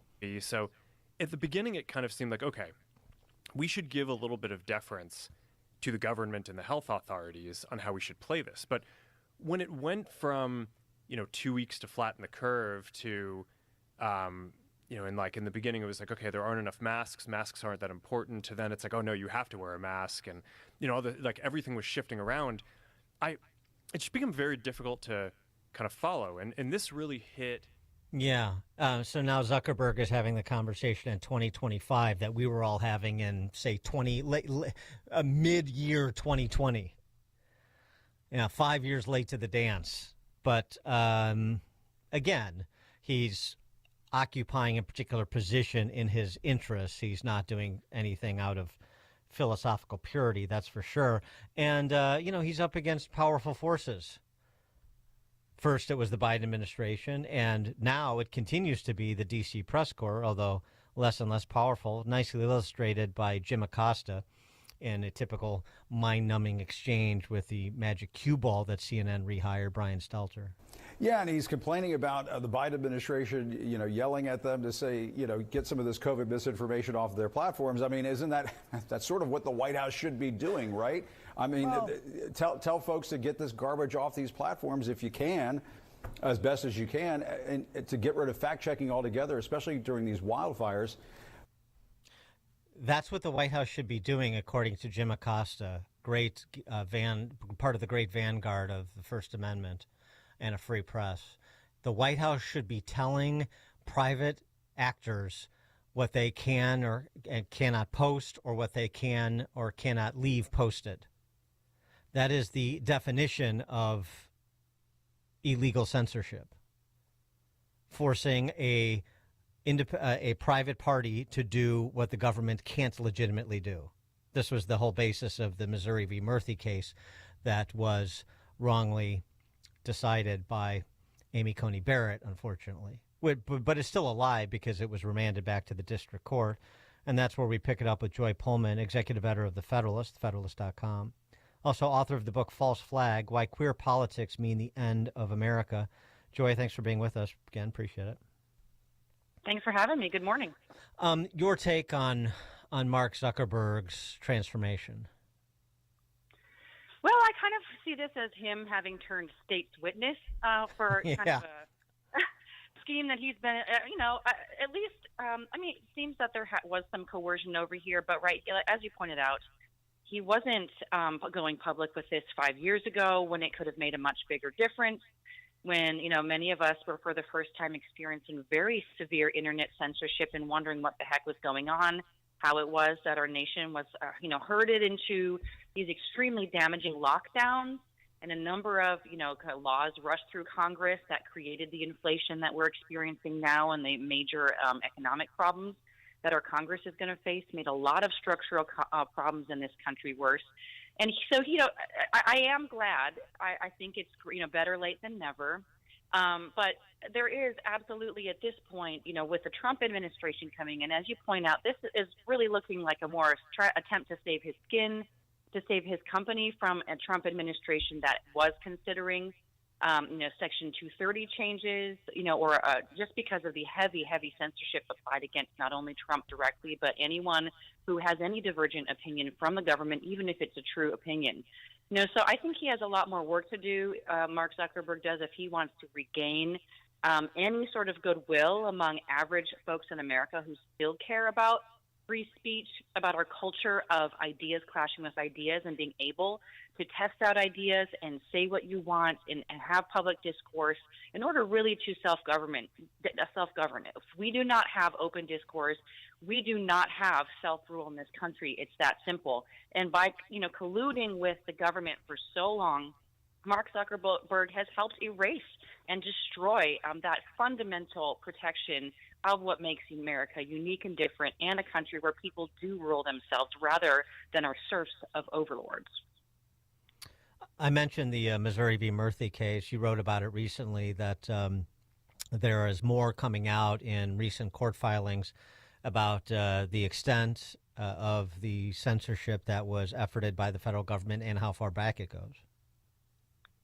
Right. So that's another interesting thing here, because, the Supreme Court really made a big error when it kind of punted on this case that came before it. They pretended that there was not already in the public record proof that the federal government, including all the way up to directly the White House, now we have Zuckerberg saying, White House officials called and screamed at them directly. Mm-hmm. There was evidence, as he said, in the public record. The Supreme Court said, we don't really see that the government, is directly involved here. So they basically took a political stand there. They whiffed on this. I'm going to, call out by name, John Roberts and Amy Coney Barrett. Either they didn't do the work or they were scared of telling the truth to the country and deciding on the merits of that case for political reasons. And that's another, these are supposed to be justices who love the Constitution. Constitution guarantees free speech. It is longstanding, jurisprudence that the government cannot coerce private actors to do what the government can't do. And that's exactly, we have plenty of evidence, and here's Zuckerberg providing more, that is exactly what was going on here, which makes the censorship apparatus, one of the biggest schemes to destroy American constitutional rights by our own government in American history. And so the prospect that there'll be another bite at the apple with Missouri v. Murthy, or a case that is similar, so that the Supreme Court is, essentially, isn't compelled to, but takes it up to rectify the punting that they did previously. Yeah, so there are several cases on this, and one of the key ones is basically part of the Murphy v. Missouri case. It was actually sent back to the Fifth Circuit Court, Federal Court of Appeals there, and the judge in that case is doing, as well as the attorneys, are a huge amount of work to really prove to the Supreme Court that, you know, they really need to take another look at the evidence, and there's a lot of potential for discovery in that case there. So discovery means, you know, having disclosures of emails, having depositions, people sit down, you know, under oath to talk, who were involved in a censorship scheme, to give details about what happened. So that, and there's a couple of other cases that are like that do offer more opportunities to get the evidence here and to bring that back up to the Supreme Court. But it's just unfortunate that, of course, that's going to take several more years, right, during which the American people continue to suffer these injustices, and we lack, strong legal protections and a rooting out of this censorship edifice. Well, the other thing that could happen, though, in that interim, before the Supreme Court may take up a similar case again, is you've got, of course, some of the targets of the censorship now in positions of significant authority. So what Jay Bhattacharya can do at NIH, what Marty Makary can do at FDA, perhaps they can obtain some of the information that was otherwise hidden from public view, if it is still accessible, that provides more color on exactly what you've been writing about. Robert F. Kennedy at HHS, same thing there. Tulsi Gabbard, as in national security positions. Those are all people who have been censored and shut down and used literally anti-terrorism laws against their, free speech, telling the truth.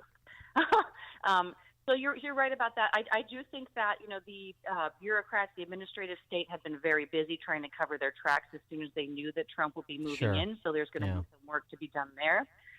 We've seen a number of just wild and crazy executive actions from Biden in the time between the election and him departing office. But you're right. I mean, there is an opportunity there. And I also think, people like Mark Zuckerberg could join that. He could disclose some more things. The things that are already on the public record, we know that is the tip of a very large iceberg. He owns all those communications as the CEO of Meta, of Facebook. He can, if he really wants to make a good faith effort, not to just be trying to save his own butt, but really repenting of his actions here to damage Americans. I think there's a lot that he could do to really support that record and get it out before, the lawsuits have to pull it out of his company with threats and with subpoenas. Don't you think it's just... Joy Pullman, executive editor of The Federalist, author of False Flag, Why Queer Politics Mean the End of America. Joy, thanks so much for joining us. Appreciate it. Thanks for having me. And she joined us on our turnkey.pro answer line. This is Chicago's Morning Answer. Your show keeps me alive during the week. There's nobody I'd rather listen to between 5 and 9 in the morning than you guys. On AM 560, The Answer. All right, you said bye-bye to big government, and you want limited government. You voted for that. Well, now it's time to trim the fat from big wireless. If you are still using the big carriers, Verizon, AT&T, T-Mobile, I ask, why are you doing that? Because my cell phone company, Pure Talk, a veteran-owned company, gives you the exact same service. They use the same cell towers. You get the same 5G network. You get better customer service, and they're based here in the U.S., and you pay half the price for the exact same thing. Now, that's right. There's simply no need to spend $85, $100 a month per person on your wireless bill. Not when you can get unlimited talk, text, 15 gigs of data with mobile hotspot for just $35 a month. And by the way, the average family of four saves about $1,000 a year with Pure Talk. Make the switch. You simply dial pound 250. You say the keyword save now. Do it now. You save an additional 50% off your first month. That's pound 250 keyword save now from our friends at Pure Talk, America's wireless company. Guys, Dan Proft here. It's a new year and time to keep that promise of getting your testosterone levels checked. If you're lacking energy, muscle mass, or have low libido, it could be low testosterone. Testosterone therapy, or TRT, may be the answer. But we all have different T levels, so don't settle for a standard dosage TRT plan. Look for a personalized treatment plan like you'll get at Low T Center. And for current patients, Low T Center offers a $150 referral credit when you refer a new patient. So go to lowtcenter.com to book your appointment today. Low T Center, reinventing men's healthcare. AM 560, The Answer. That sound means it's time for In-Depth History with Frank, the history teacher from Arlington Heights, because there's nothing new in this world, just the history you don't know, and Frank does. Frank, take it away. Good morning. Most of us are familiar with the Senate's Rule 22, which allows filibustering a bill. Originally in the Senate, unlimited debate was the norm, but this rule was created in 1917, requiring a two-thirds majority to invoke cloture or end debate. This threshold was indeed overcome in the Civil Rights era, as mostly only hardcore segregationist Democrats of the South held out to continue debating freedom. Since 1975, we've only had a 60-vote threshold. Lesser known is that the House of Representatives also had a formal filibuster, used at times, including an effort in 1812 by the Federalists to stop a declaration of war against Britain, which eventually passed only 79 to 49. After the Civil War, this rule was curtailed and debate indeed became limited, but members could still deny a quorum even when present by just not voting. This changed in 1890 when Speaker Thomas Reed of Maine corralled his small majority into the House and declared that only being present was required to create a quorum under the Constitution. This was later upheld by the Supreme Court. Another method of obstruction emerged later in the Rules Committee of the House, which Representative Chip Roy now wishes to lead. This committee determines what bills come to the floor and the rules of debate. Speaker Joe Cannon of Danville, Illinois, famously made this a small committee of 5, of which he and his allies were members, using it to stop any progressive legislation he felt he could. Democrat Howard W. Smith in the 1950s stymied civil rights until Sam Rayburn enlarged the committee, ensuring JFK's new frontier would come to the floor in full. Mike Johnson, reelected Speaker by the hair of his chinny chin chin, definitely has his work cut out for him. Hopefully he is up to it. Well, going back to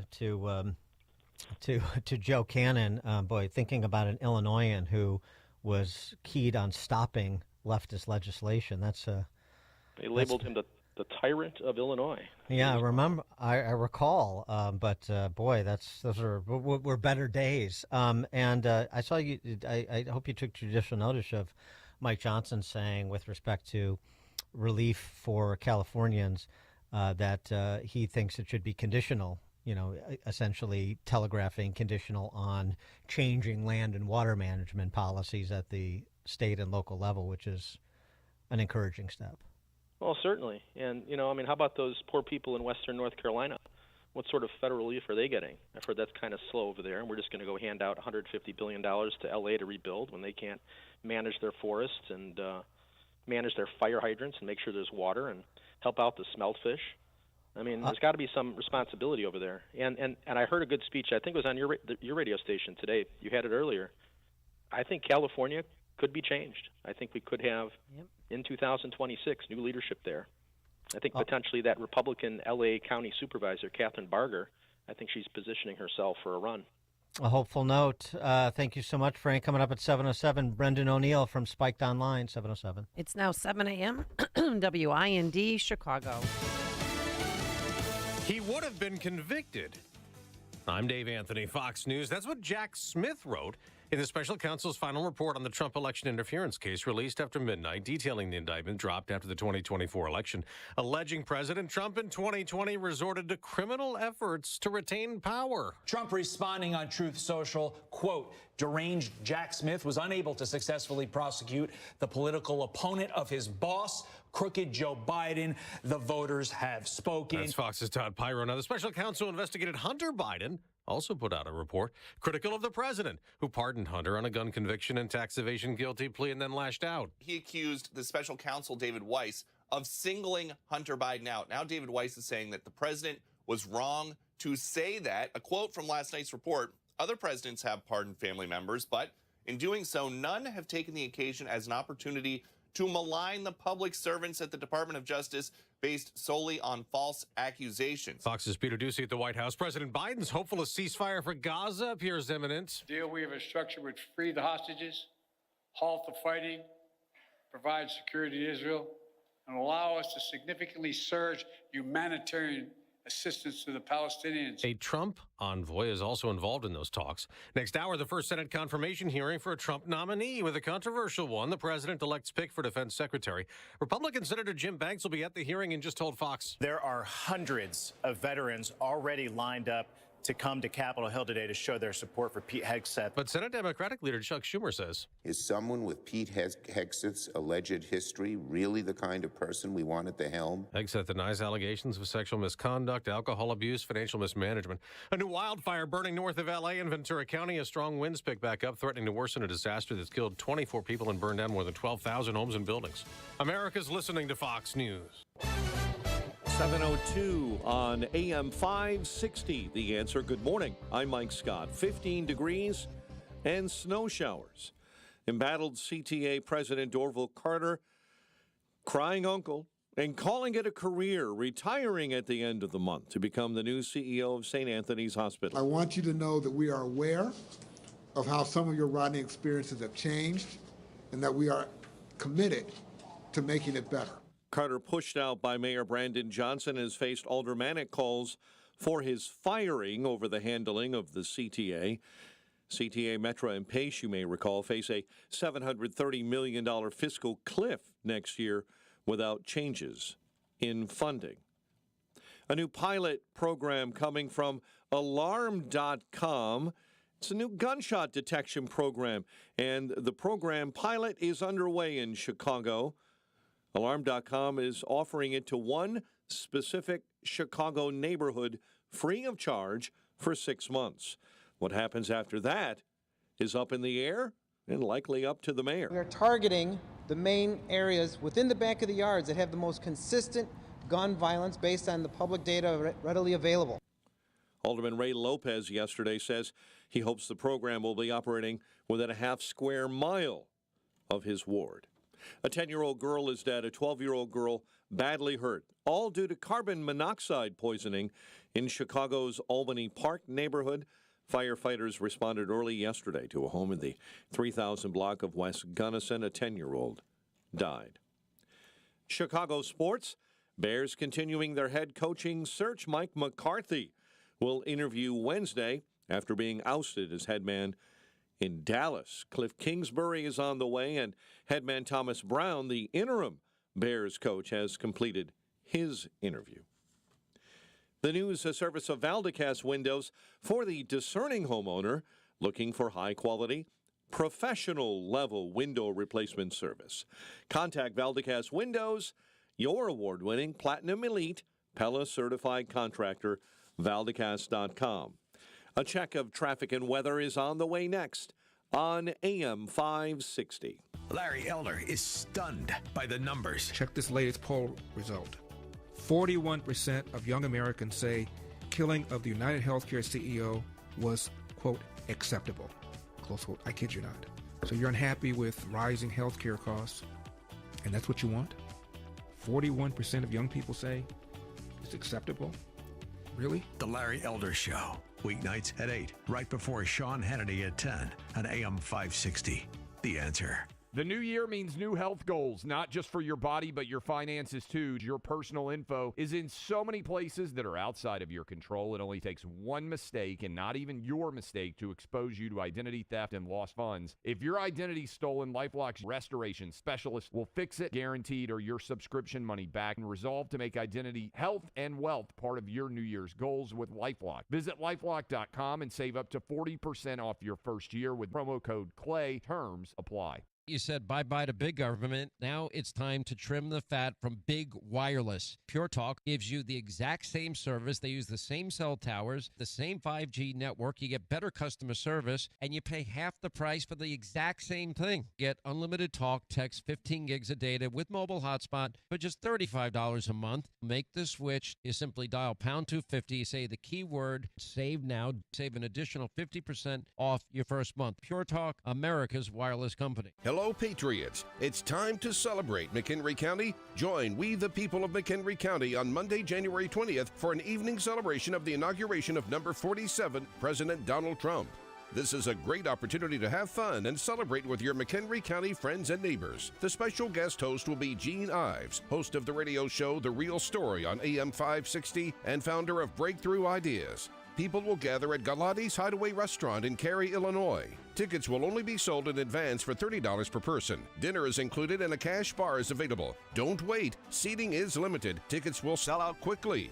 Celebrate, connect, and stand with we the people of McHenry County for a brighter future. McHenry County and the state of Illinois are worth fighting for. Galati's Hideaway Restaurant in Cary, Illinois. Doors open at 6 p.m. Tickets on sale now and only sold in advance at 2025win.net. That's 2025win.net. Sponsored by the Algonquin Township Republican Party. Meet Kelsey. When she found out she was pregnant, she wasn't sure where to turn.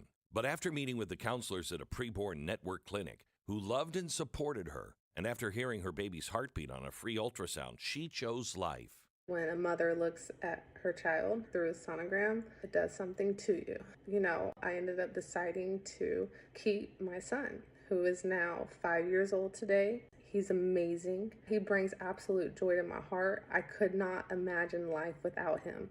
By introducing a woman to her baby on ultrasound, a baby's chance at life doubles. If you have the means, would you consider a leadership gift to save babies in a big way?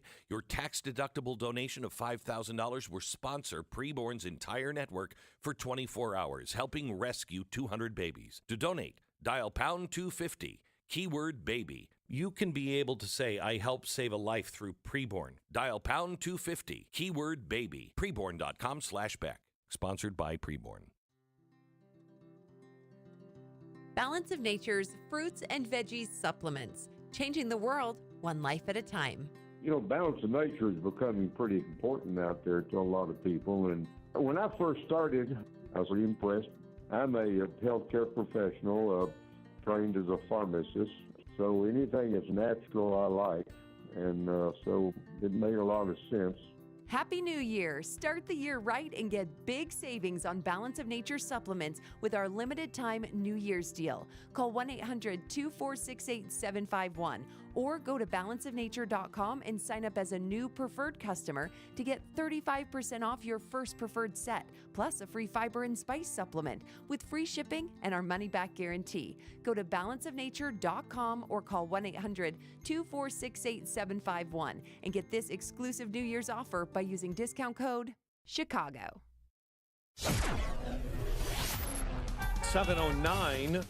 Let's get an update on the road. Team Hochberg Traffic Center time is a service of Fox Valley Coins. Currently buying all gold and silver bars, coins, silver dollars, rare date, proof, and mint sets. Visit foxvalleycoins.com. The Dan Ryan 30 minutes, 95th into the Burns Circle interchange. I-57 and the Bishop Ford jamming into the Ryan merge. Tri-State slowdowns northbound between Roosevelt and the Ike. Jane Addams at accident. 2 lanes are blocked. It's right northbound, right at the Illinois-Wisconsin state line this morning. I-65 in northwest Indiana. Bad accident northbound right at 61st. Chicago's Morning Answer with Dan and Amy continues next. Now, your official Chicagoland weather forecast with Steve Williams. An inch of snow early this morning, otherwise clouds brisk and cold today. A little bit of sun later, high 17. Clear, very cold tonight, low down to 5. And then sunshine for tomorrow, the high tomorrow at 22. I'm Steve Williams on AM 560, The Answer. Light snow and 15. Next news, 7:30. Chicago's Morning Answer continues next on AM 560, The Answer.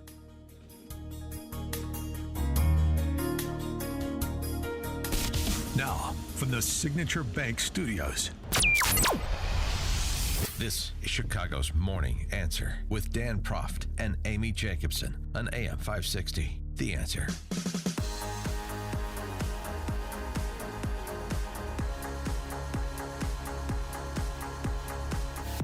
Top of the morning, Dan and Amy. The general commentary on the California wildfires as we learn more with each passing day about the government's lack of, at both the state and local level, lack of preparation with at least a week of advance warning from the National Weather Service, as we discussed earlier in the program, combined with the response in real time ongoing. Barry Weiss, the founder of the Free Press, had this to say on Fox about it, she being a resident of the LA area for the past 4 years. Who are making who are allowing apocalyptic scenes. And I don't just mean the fires. I mean, there are neighborhoods in LA where homelessness and drug addiction is just so rampant. And again, I just think that they've lost sight of basics. And part of what the vibe shift more broadly right now that we're seeing is about Americans' demand for just common sense and policies rooted in reality. Policies that don't allow giant swaths of one of America's greatest cities, the 5th largest economy in the world, to be burned to the ground.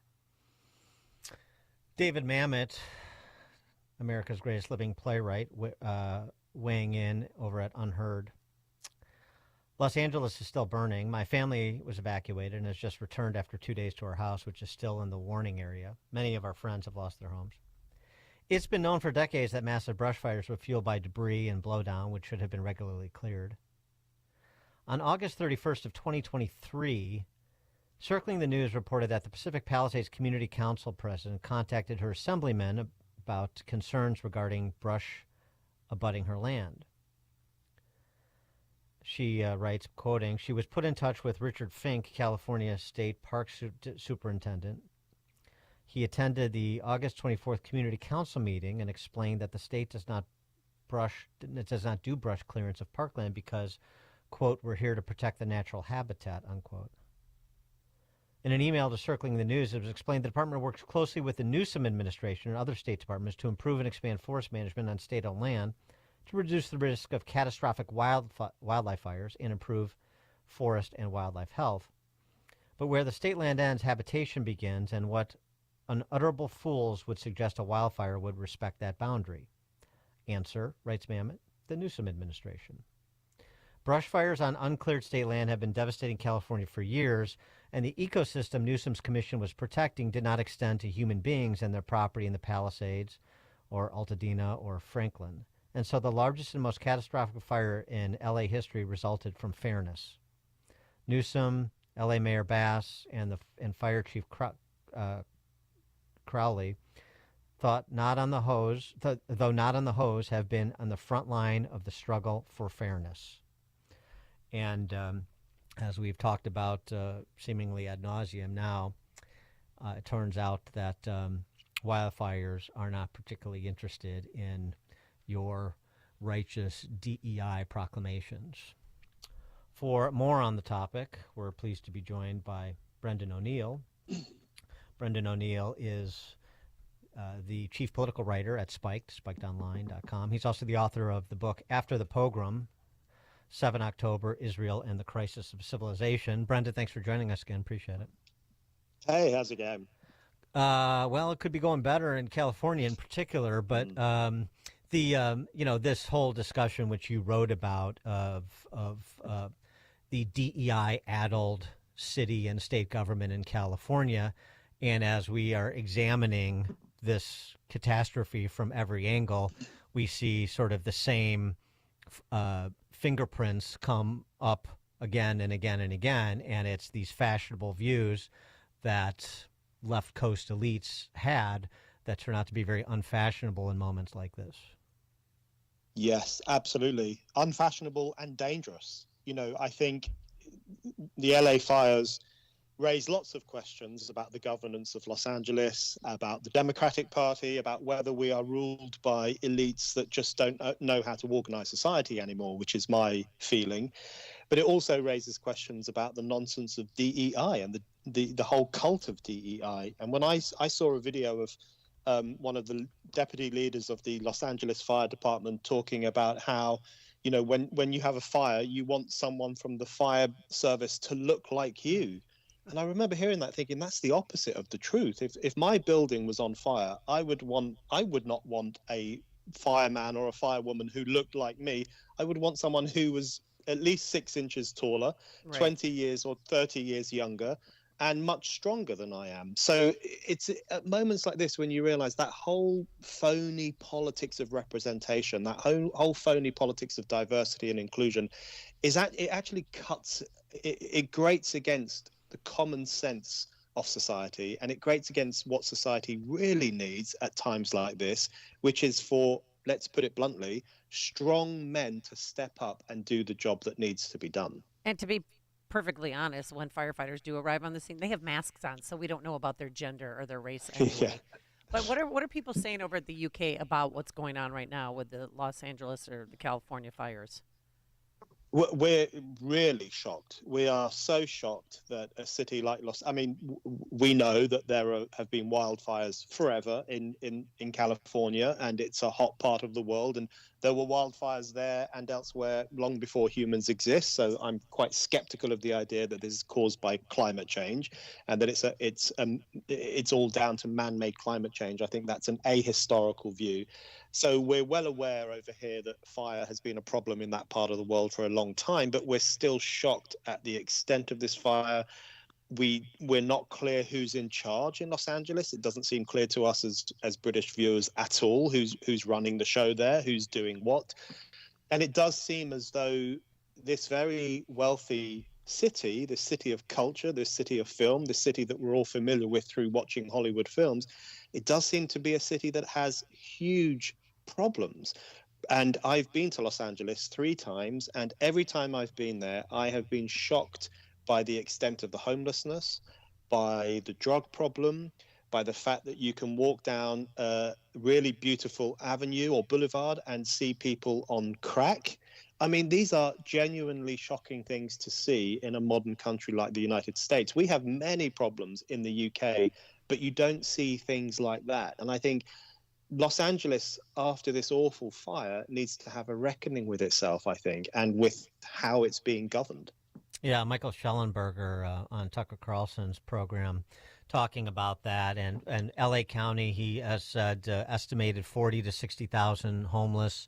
A lot of fires, he said about 50% of the fires started in L.A. County are started by homeless people. Some may be cooking fires. Some are because they're whacked out on meth. And I'm not saying, and he wasn't saying that necessarily was the cause of these wildfires, but it just speaks to sort of the disorder of that big city, like the disorder of so many big cities, the lack of prosecuting, crimes of burglary under $1,000, and all the other the embrace of people coming into this country at their leisure, regardless of their background or the public safety threat they pose. All of these things sort of compound upon themselves. And one of the things that you write about in your piece on Spiked is, to the extent that some of these policies that ignore the reality of the human condition are rolled back, including but not limited to DEI, will be disproportionately to the benefit of working people at the expense of maybe some of these fashionable elites. Definitely. Something like DEI is, I've said before that it's an idea so crazy that only billionaires and students could possibly believe it. It's one of those ideas that the vast majority of good, normal working people have no truck with. They don't like the idea that someone should be selected for a job on the basis of his or her race or gender or sexuality. They believe in a much more fair approach, and an approach based on aptitude and skill, and whether you're the right person to do the job, not on your, cultural heritage or your racial makeup. So they have a much clearer understanding of what society needs. And that nowhere is that clearer than in relation to the fire service. We want a fire service made up of strong, capable people who can carry someone down a ladder. That has got to be the only judgment made on whether someone should be employed in the fire service. But one of the problems in relation to all of this is the clampdown on free, open discussion about the problems that our societies face. So if you criticize the DEI ideology, you will be called racist or transphobic or Islamophobic or whatever else it might be. If you look at the grooming gang problem in Britain, the so-called grooming gang problem, really they're rape gangs fundamentally, where, for many years, thousands of white working class girls were abused and raped by men of largely Pakistani Muslim heritage. That discussion about that was frozen out for years and years because people were worried about being called Islamophobic.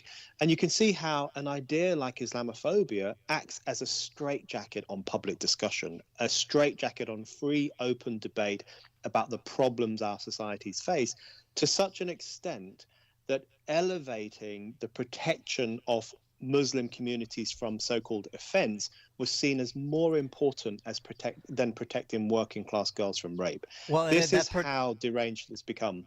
Sorry to interrupt, and that persists after that Dominic Green piece came out in the Free Press documenting what you're talking about.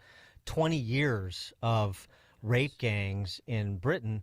What was the response of the British Parliament? It was to vote against any sort of independent inquiry into this systemic rape culture in certain communities that are populated by, and the accused are largely Pakistani Muslims. I mean, this, and now Elon Musk has picked this up, and it's become this, sort of battle between the two-tier Kier and his allies and Elon Musk across the pond. But what's lost in this is this idea that identity politics was an accomplice in essentially facilitating rape gangs for 20 years, thousands of girls. This is like not being covered nearly to the extent it should be in the United States. That's right. And it really shows you how dangerous political correctness can be. We all love to make fun of political correctness. It's a ridiculous ideology. It brings to mind, blue-haired students on some Ivy League campus who demand that you use the right pronouns and will cancel you if you engage in cultural appropriation. That's what we think of when we think of political correctness. But this rape gang scandal reminds us that actually political correctness can be deadly. It can kill, because you're absolutely right. These ideas, these elite ideas, were an accomplice to the rape of thousands of white working class girls and very poor girls. Because what happened is that officialdom and the police and government officials and the political class more broadly were reluctant for a long time to shine a light on this problem and to talk about it openly, because they wanted to preserve the edicts of political correctness. Well, how did that is fundamentally what happened. I'm sorry for interrupting, but how do these grooming gangs work? And I mean, going on for 2 decades now. Well, there are so many different places in which these gangs took hold. Rochdale, Rotherham, Manchester, Telford, Oxford. Some of these places won't mean much to your listeners, but these are towns and cities across England where these gangs formed and were incredibly exploitative. There's numerous factors that contributed to this. I mean, a lot of the girls who were exploited by these gangs came from broken families. They were in the care system. They were neglected by the care system. They were vulnerable to exploitation. And then you combine that with the existence of these gangs of opportunistic men who had a very demeaning view of white people, particularly white girls and white women. So what no one wants to talk about is that these gangs were not only misogynistic and incredibly abusive, as you would expect, there was also an element of racial vengeance to what they did. And I wrote about this in my piece for the New York Post. This is the element of it that we're still reluctant to talk about.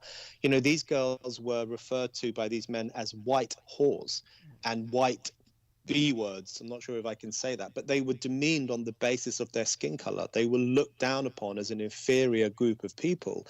And there was almost an element of racial vengeance to what the men visited upon them.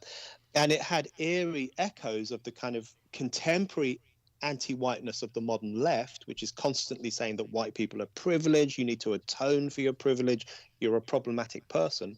And the flip side of that were these gangs of largely Muslim men who were looking upon white girls as fallen, immoral creatures. So, there's all that kind of neo-racism was at play in this as well.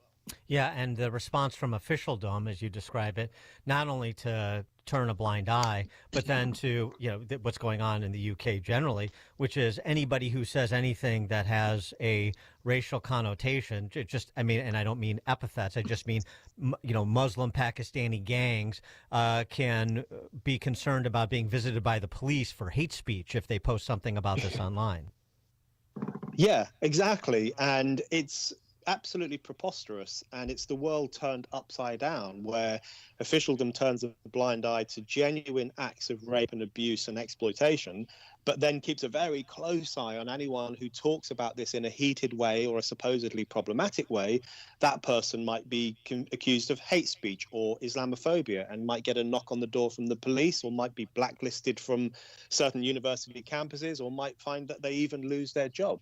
So the focus is completely and utterly wrong. Instead of focusing on the harm that was done to these girls, we focus on those who dare to talk about it. And it really does show just how deep the censorship crisis has gone in the United Kingdom, where we now have a political class that is more than happy to tap you on the shoulder and give you a stern telling off if you say anything too critical about radical Islam or Islamist terrorism or these grooming gangs that were exploiting girls up and down the country. That's seen as more problematic than the violent actions themselves. And that's where we really you can really see how these elite ideas have a poisonous impact on social peace. Well, and it also is an indictment of the multiculturalism, which is just a fancy word for open borders in Western Europe. And one wonders whether or not they want to protect open borders or they want to generate a backlash to open borders such that they can call everybody a xenophobe and then use that as the cudgel to continue open borders policies. Well, you know, it's so interesting because one of the things that's happening in Europe at the moment is that there is a backlash against the idea of completely open borders, unpoliced borders, which is essentially what some of our countries have had. There is a backlash against that coming from huge sections of the population across Europe. And some countries like Sweden and Denmark, for example, are now instituting policies of zero migration. So they are massively cutting their migration levels because these are countries alongside Germany and France and other countries in Europe, which took in huge numbers of people from the Middle East and North Africa during the migrant crisis a few years ago. These countries took in huge numbers. They largely did it as a means of virtue signaling to say, look, we are good, positive leaders. We are open to everyone. We're open to the world. But the truth of the matter is that massive flow of people from the Muslim world had a problematic impact on those societies. There is now a huge spike in crime and terrorism in Sweden. There have been acts of terrorism in Germany and France. No one now who's a serious person can deny that this flow of people had a problematic impact on the societies we live in. So there is now a pushback. I think the of racism and Islamophobia that is cynically made against people who raise these problems, that isn't landing in the way that it used to. It doesn't wash anymore, and people are now prepared to speak out, even if the elite accuses them of being xenophobic. So we are seeing a populist pushback against these ideas, and I think that's positive. Brendan O'Neill, chief political writer at Spiked, spikedonline.com, author of the book After the Pogrom, 7 October, Israel and the Crisis of Civilization. Brendan, thanks as always for joining us. Appreciate it. Thank you. Thank you. And he joined us on our turnkey.pro answer line. Before you see it on TV, share it on Facebook, or read about it in the paper, hear it here first. This is Chicago's Morning Answer on AM 560. The Answer. Did the Protestant Reformation suffer a premature death? Absolutely, argues the riveting book, Reviving the Reformation by Dr. Daniel Lang. The book of Acts chapter 21 verse 20 reports that myriads or tens of thousands of Jewish believers dwelled in Jerusalem, and they were all zealous for the Torah. Their leaders were guiding the early Messianic faith. 40 years after the death of Jesus, however, the Jews revolted against Rome. This rebellion caused a Roman hammer to crush Israel, destroying the temple and Jerusalem. Following this devastation, the leadership of the Jerusalem church fell into other hands. Reviving the Reformation recovers the lost first-century Messianic faith. It answers the most difficult questions that some dare not ask about traditional Christianity. Buy Reviving the Reformation on Amazon. For a deep discount, purchase the book securely from the author at revivingthereformation.com. That's revivingthereformation.com. And like Reviving the Reformation on Facebook. With biblical faith fading fast in Western culture, now is the time to restore the truth by reviving the Reformation. A large retail store just canceled a huge order, leaving MyPillow with a ton of extra MyPillows. But you know what? That's their loss and your gain. For the first time ever, you'll get a standard classic MyPillow for wholesale prices, only $14.88. But it gets even better. For a limited time, they're going to offer their entire classic collection at wholesale prices. Get queen-size MyPillows for just $18.88. Upgrade to king-size for only $1 more. Get the body pillows for $29.88 and multi-use MyPillows for only $9.88. So go to MyPillow.com and use promo code LIBERTY or call 800-489-0201 to take advantage of wholesale pricing for the first time ever and receive receive free shipping on orders over $75. That's right. Get the standard MyPillow for only $14.88. They have never been offered this low before. They're limited quantities at this price, so the limit is going to be 10, and once they're gone, they're gone. So go to MyPillow.com or call 800-489-0201 and use promo code LIBERTY to get the standard MyPillow for only $14.88, the lowest price ever. Are you heading into the new year with that same old joint pain?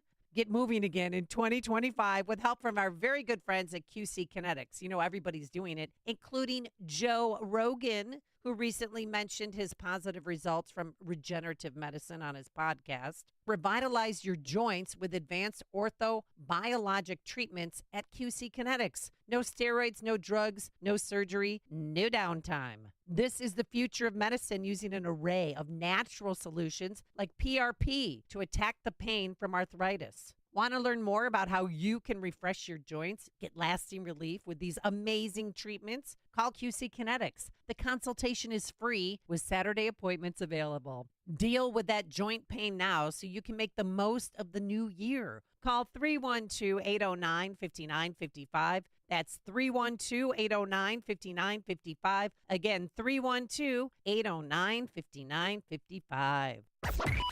AM 560, The Answer. All right, coming up on Chicago's Morning Answer. At 7:37, the prostitutes in Springfield are poised to legalize sex work. We'll start there with Ted Dabrowski from WirePoints, wirepoints.org. All things Illinois policy related, 7:37. And is Stacey Davis Gates' apology enough? But now let's head into the newsroom. Here is Mike Scott.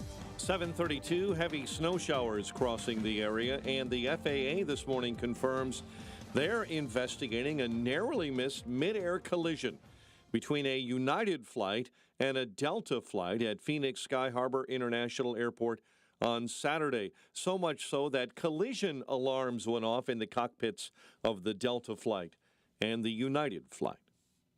National Weather Service warning of high winds in L.A., a development that could impede efforts in California to fight devastating wildfires there. Conditions over the next couple of days could bring rapid growth and explosive fire behavior fanned by wind gusts over 70 miles an hour. Frontline crews digging in as the fight again intensifies. Teams ready to respond to the surging, shifting winds. The warning described by the Weather Service as a particularly dangerous situation.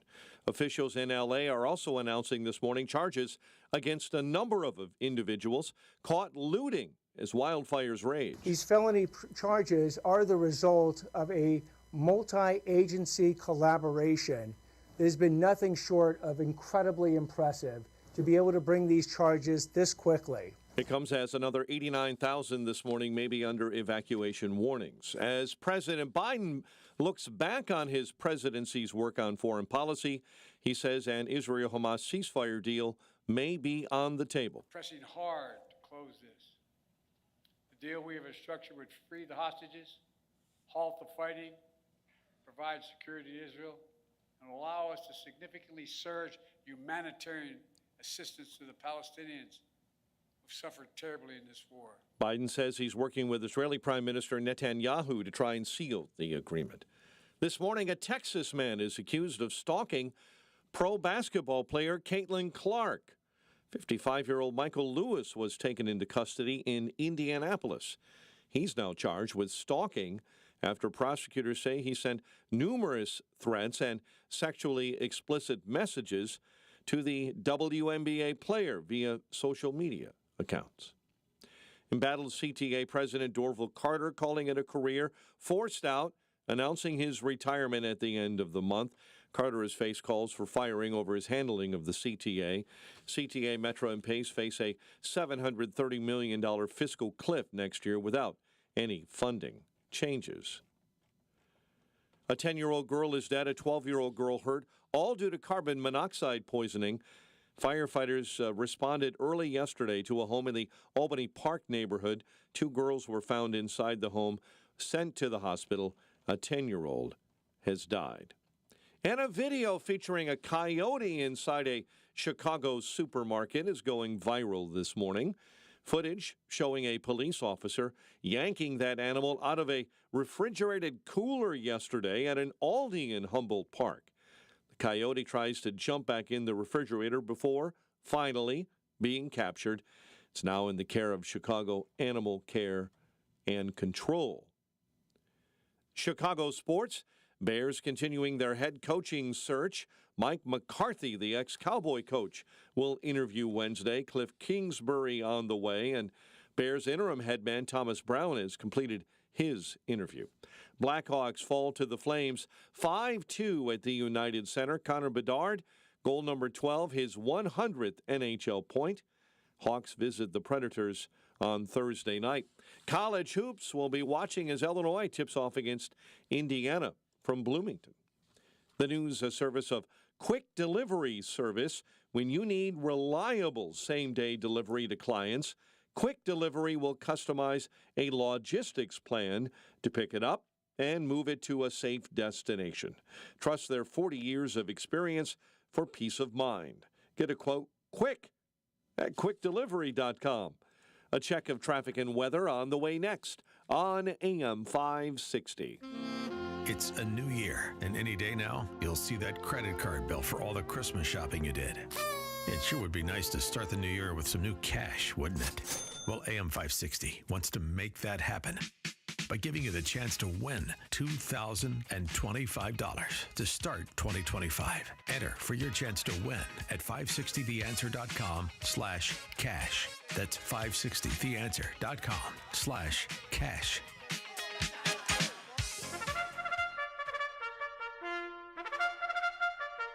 It's Reveille. The first 2 weeks of January have already provided enough blockbuster stories to last all of 2025. Zuckerberg announces the end of his fact checkers. Major banks are getting off the climate alarmism bandwagon. More corporations are backing away from DEI policies. And of course, the numerous headlines about the tragic California wildfires. Headlines are calling it an avoidable tragedy, describing it as a case of the left turning California into a paradise lost, and noting that bad policy served as kindling for the fires. These headlines point to a crisis of competence and integrity in systems that control information, financing, employment, and governance, all of which impact not just livelihoods and constitutional rights, but in the case of the wildfires, life and death. Did Zuckerberg really not recognize the tenets of free speech when he went along with Biden directives to censor posts? Did Californians really need a historic, devastating fire to wake them up to the incompetence of their government? The crisis of competence and integrity can be found in all major systems, the military, education, business, and more. And every blue state has its own wildfire issue. The types of questions Californians are now asking government officials are not dissimilar to the types of questions voters in other blue states should be asking of their own politicians and bureaucrats. What are you doing with our money anyway? In Illinois, voters should be asking hard questions about energy supply, education results, and financial solvency. We shouldn't have to wait for a catastrophe to wake up people elected to avert such. Buckle up, America. We're in for a bumpy ride.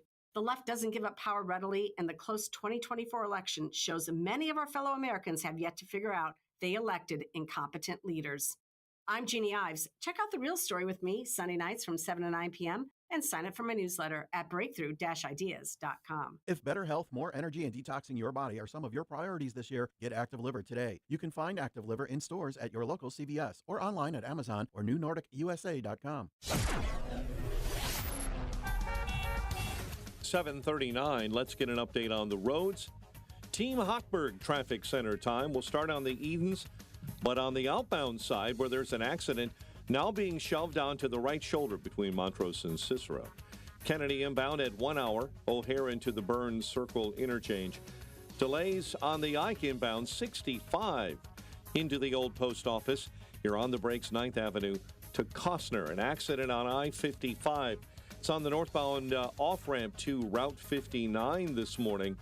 Bishop Ford, stop and go, slow down between 115th and the Dan Ryan. DuSable Lakeshore Drive jams up northbound Foster to Hollywood on the Reagan. An accident right shoulder on I-88 eastbound between Route 59 and Naperville Road. Chicago's Morning Answer with Dan and Amy continues next. AM 560 Weather Center forecast. Snow this morning, turning sunny by the afternoon, still cold, high 17. Clear and bitterly cold overnight, a low of 5 above. Light snow and right now 15 degrees at O'Hare. Your next news update is at 8. Chicago's Morning Answer continues next on AM 560. The Answer. Now, from the Signature Bank Studios. Insert Democrat socialist here. Runs the Democratic House floor for 30 plus years running. He's promising this and he's stealing that. Where can you get that kind of money? He's using your house like his own piggy bank. You ought to know by now. You can pay off your house here in Illinois, but you can never keep up with the taxes. Oh, how it's always been the plan to have a taxpayer pay, no doubt. Not a matter of if anymore, but when. You're moving out. I said, when you're Top of the morning, out. Dan and Amy. That theme music means it's time for our weekly conversation with Ted Dabrowski, president of wirepoints.org, all things Illinois policy related. Yesterday, we mentioned legislation has been filed to change in the statutes, to change the term prostitute to legislator. And we're going to see how that, oh no, it's not legislator. What is it again? It's sex worker. A person engaged in the sex work, yeah. Mm-hmm. Yeah, because prostitutes is what, that's insulting? No, a What's prostitute. like the kind of synonymous? I'm a sex worker, or I'm a prostitute. What's prostitute is reserved for the General Assembly. So I understand you want to provide the professional courtesy. Okay. I mean, since Illinoisans already pay to get screwed by their duly elected representatives, I mean, why not? It sort of stands to reason. A big press conference. Represented were prostitutes, also women engaged in sex work. This is interesting too. Gosh, I wonder what one could read into it. The organizations represented at this press conference championing the legislation introduced by Representative Will Guzzardi, communist, to legalize prostitution in Illinois. Equality Illinois. That's a LGBTQIA2S+++++++ advocacy organization. And the Chicago Abortion Fund, among others. Let's see, the Identitarian Sexual Orientation Group and the pro-abortion people representing at a press conference to push prostitution legalization. Gee, what a surprise. I wonder if anyone can connect those dots. Mm-hmm. So the argument, of course, is that sex workers live and work in fear of getting caught and potentially losing everything. Even if it's a misdemeanor, you still got to go through the criminal justice system, which is an unforgiving system, said a prostitute named Reina Ortiz at the press conference. Removing any criminal penalties would allow sex workers to vet their clients and allow individuals to report abuse or sex trafficking without fear of prosecution or stigma. It's just really making sure that when we're making these exchanges that we're not so worried about policing of our bodies and also, getting your door kicked in when you're engaging in sex work. People don't really understand that it's really just two adults coming to an agreement. It's transactional.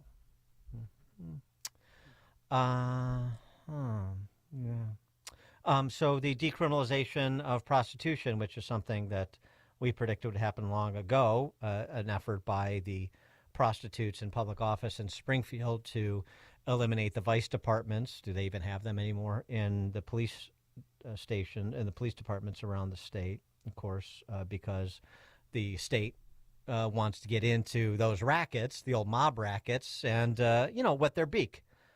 We need more revenue streams, and maybe this is the last domino to fall with respect to the vices, but I'm sure they'll dream up others. For more on this, Ted joins us now. Ted Dabrowski, thanks for being with us. Appreciate it.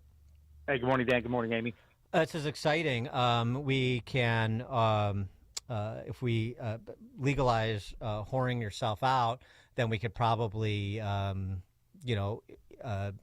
increase the funding of K through 12 education by a couple of points. So that's the good news. Yeah, this is, I think, just a continuation of that building of the coalition that includes all the sins. And I think you're partially right. This, part of this is sin taxes. You've seen our state budget continue to rely more and more on sin taxes. This one is missing, and it should be part of the portfolio. And it's sad. It's absolutely sad because this is the continued. I don't know, the word isn't the right one, but the continued corruption of our government. And while we see change across the country in most places, we are the pendulum is still swinging hard, and you can see it.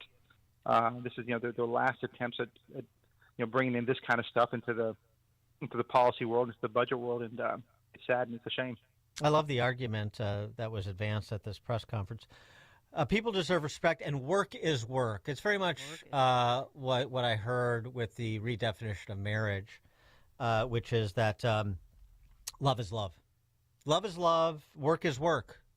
There's no slippery slope there, despite the lack of a limiting principle. So no fear of exploitation. In fact, bringing it out of the shadows and into the light of day, offering the state's imprimatur of approval, that's going to make things a lot better. It's going to lead to a more respectful, productive, inspired society. Does anybody believe that? Yeah, I think they do.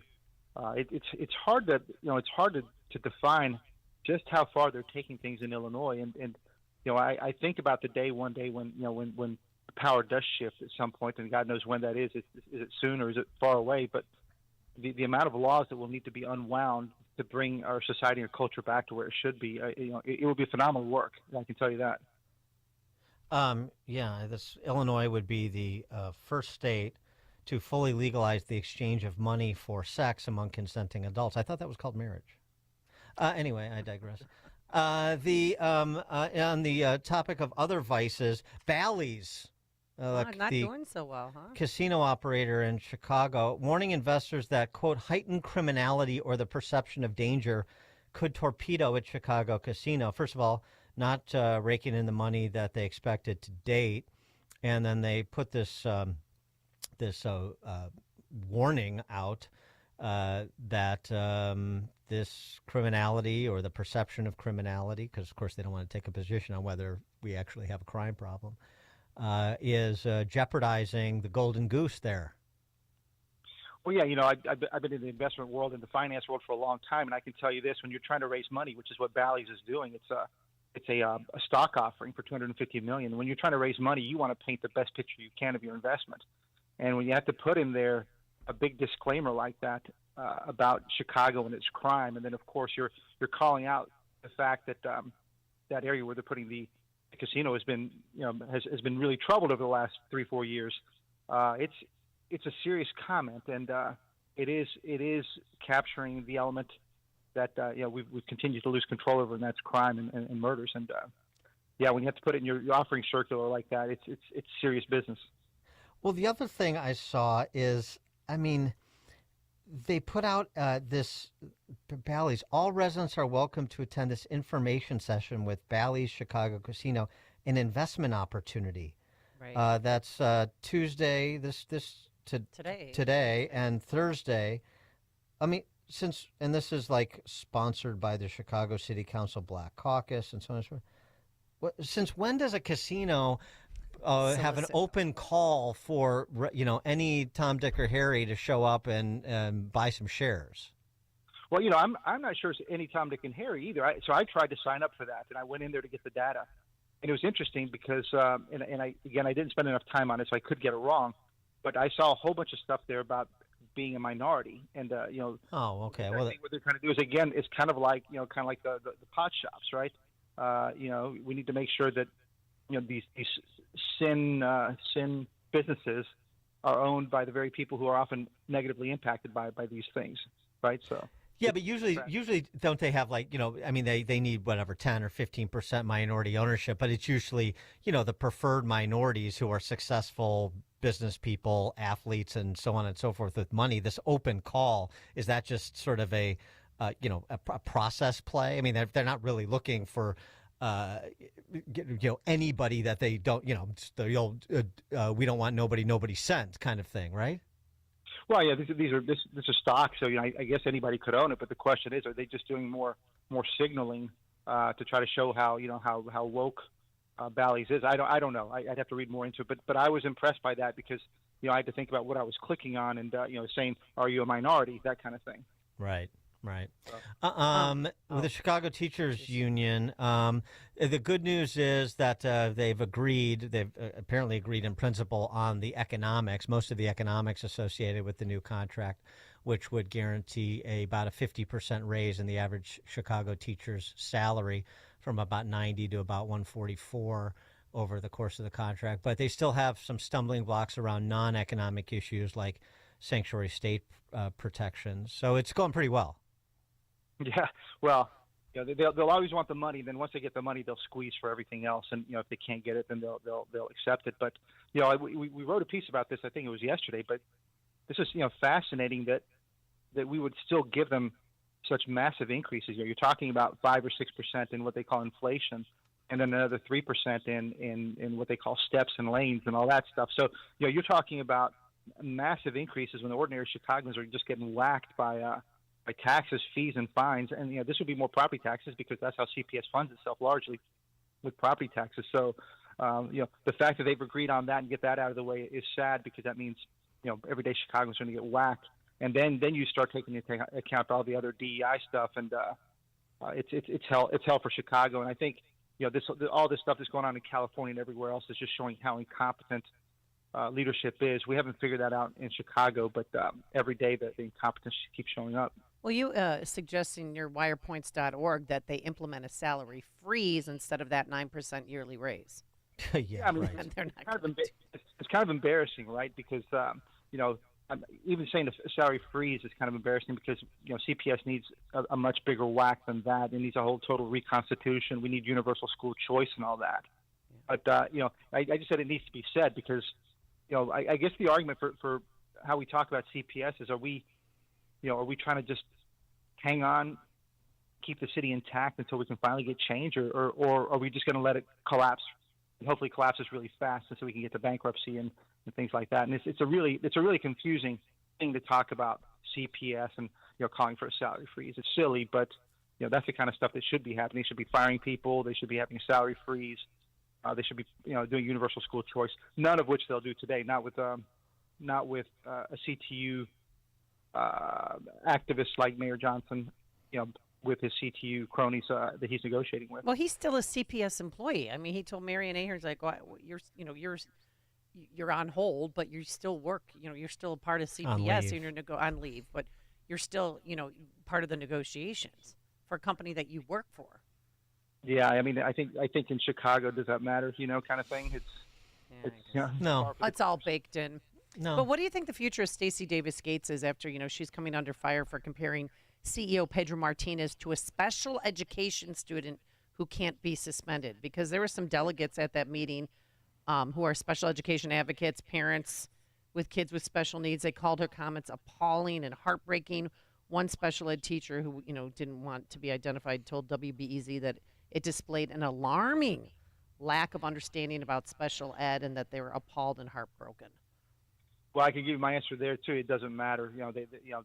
Those people probably get kicked out if they're not careful.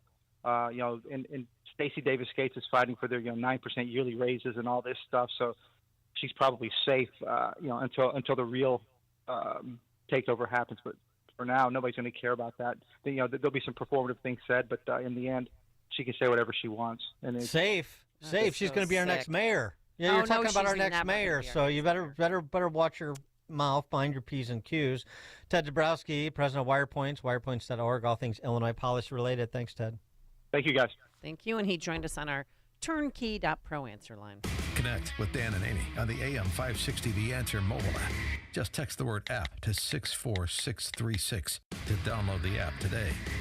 Signature Bank is Chicago's fastest growing independently owned business bank. It's a bank where relationships still matter. Signature Bank knows your name and your story. I'm Dan Proft, and I know this because Signature Bank is my business bank. Hi, I'm Paul Jenkins, owner of Bancroft Architects and Engineers, a service-disabled veteran-owned small business providing design solutions for clients including the VA. When looking for a trusted banking partner, Bancroft was lucky to find that partner in Signature Bank in 2015. With Signature, personal service goes beyond a login and a PIN number. My staff and I have the comfort of knowing that we're dealing with real people who know our business and care about us as individuals.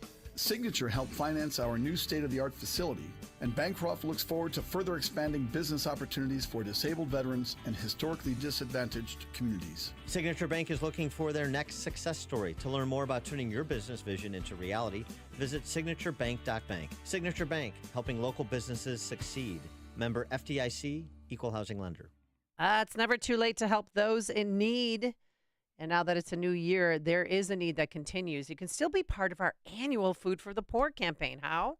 Well, by becoming a business benefactor. What's that? Well, if you own or make the marketing decisions for a business, you can make a tax-deductible gift of $2,500 to Food for the Poor. That gift will feed 50 children for all of 2025.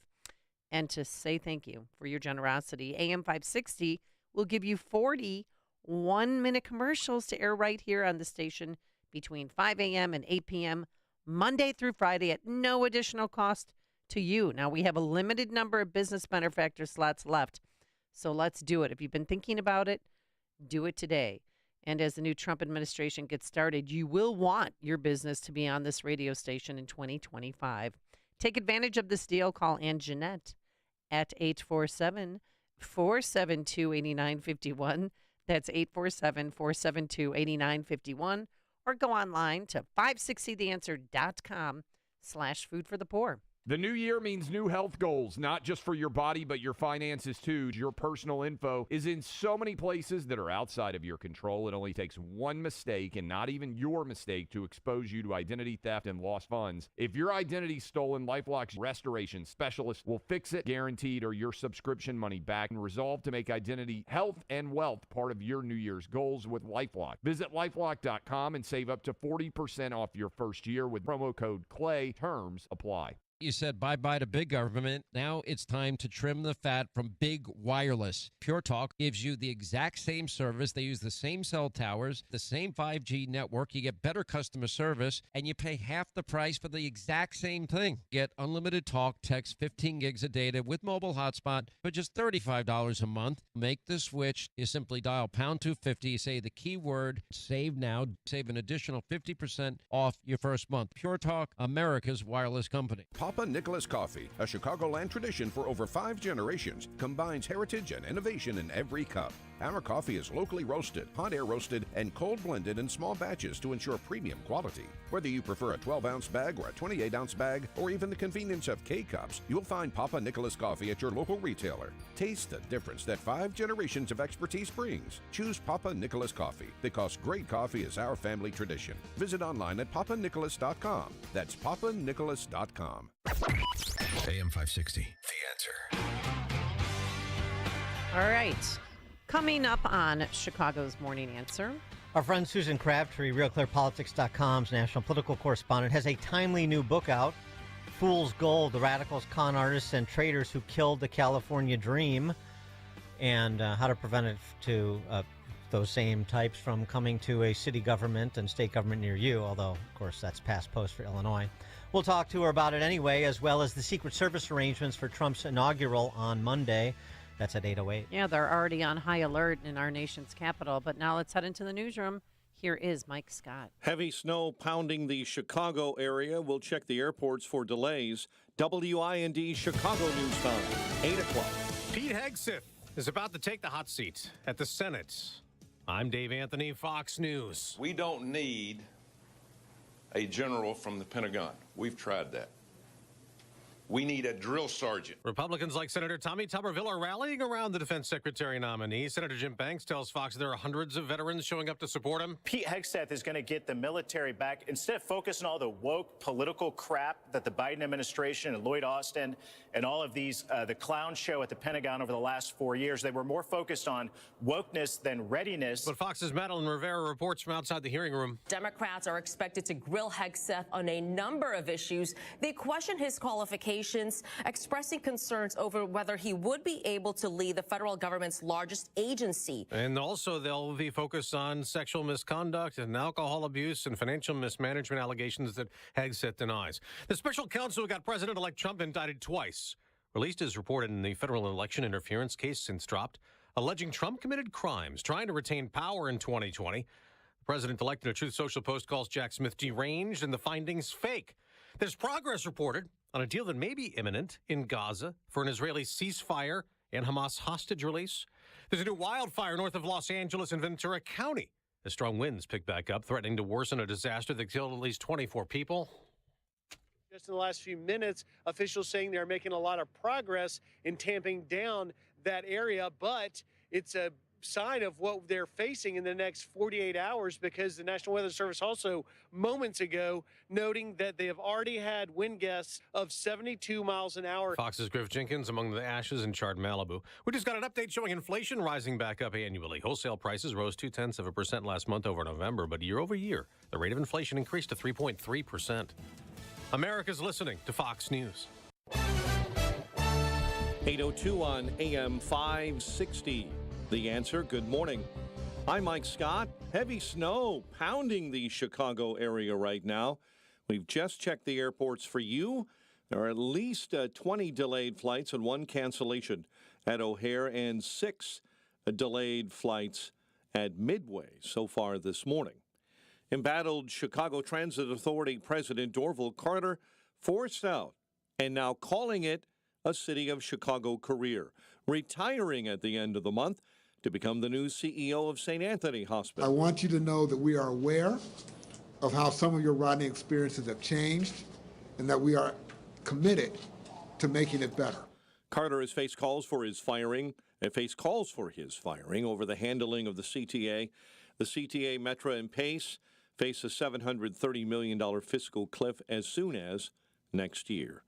Prosecutors will once again take their turn to cross-examine and hammer Michael Madigan with questions in his racketeering trial at the Dirksen Federal Building. AM 560's Jim Telemonte tells us Madigan is expected to conclude testimony today. A brand new gunshot detection program could soon be underway in Chicago if some aldermen have their way. It's unsure right now if Mayor Brandon Johnson will give it the green light. The new pilot comes from Alarm.com, and there is a new back-of-the-yard showcase of the gunshot detection system. We are targeting the main areas within the back of the yards that have the most consistent gun violence based on the public data readily available. Alarm.com is offering the trial free for 6 months. What happens after 6 months is up in the air. Chicago sports. Blackhawks lost to the Flames 5-2 at the United Center. Bulls hit the hardwood tonight. They tip off against the Pelicans, while in college baskets, it's the Fighting Illini visiting Indiana. 8:04, time for the AM 560 Business Beat, a service of Signature Bank. Visit signaturebank.bank for all your commercial banking needs. Now, the latest from the Fox Business Network. I'm Elizabeth McDonald, and this is the Fox Business Report.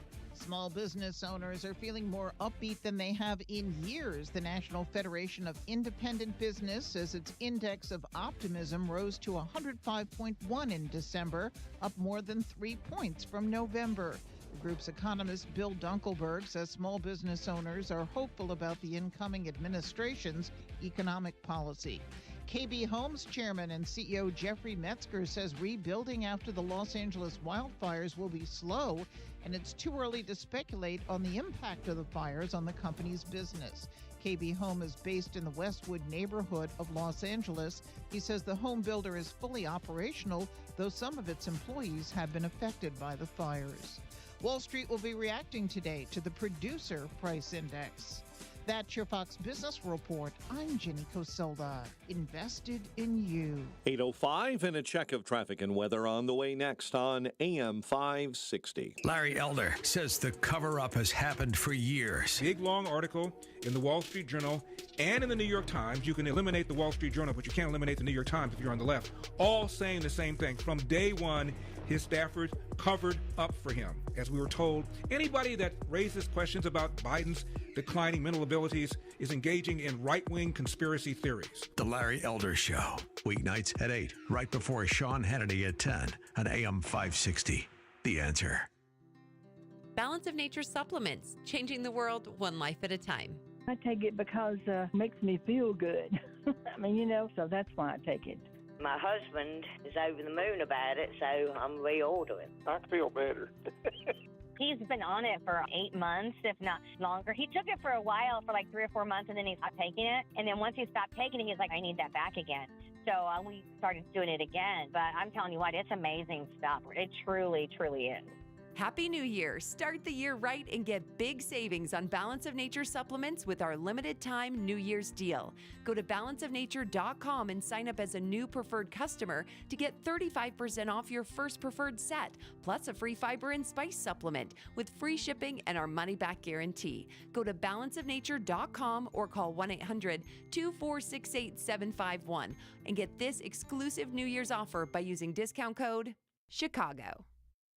Is your child getting the personalized attention they need to excel in math? Mathnasium has a solution for students of all skill levels. Each child's strengths and weaknesses, creating a customized learning plan. If you have kids in school, you're probably starting to see how they're doing in math. Could it be better?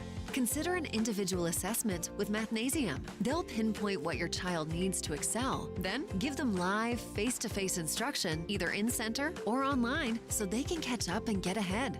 At Mathnasium, math is taught in a way that makes sense to students, so they understand it, master it, and enjoy it. Over 1 million parents have already trusted Mathnasium to give their children an edge in math.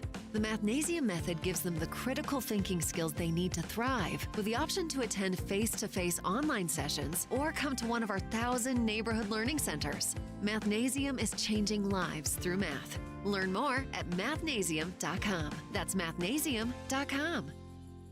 So much to celebrate, but the fight has just begun. The fight to fix our nation, the fight for life. They go hand in hand, especially when we see how abortion took center stage in this historic election. That's why we can't stop talking about the Ministry of Preborn. Preborn has rescued over 300,000 babies. How? By loving mothers with an unplanned pregnancy and introducing them to their baby on an ultrasound. Once she sees her baby and hears the heartbeat, her baby's chance at life doubles. Preborn and their network of clinics are on standby for babies and mothers. Meet Deanna. I'm at the doctor and they do a bedside sonogram. As I'm looking at the sonogram, the baby waves.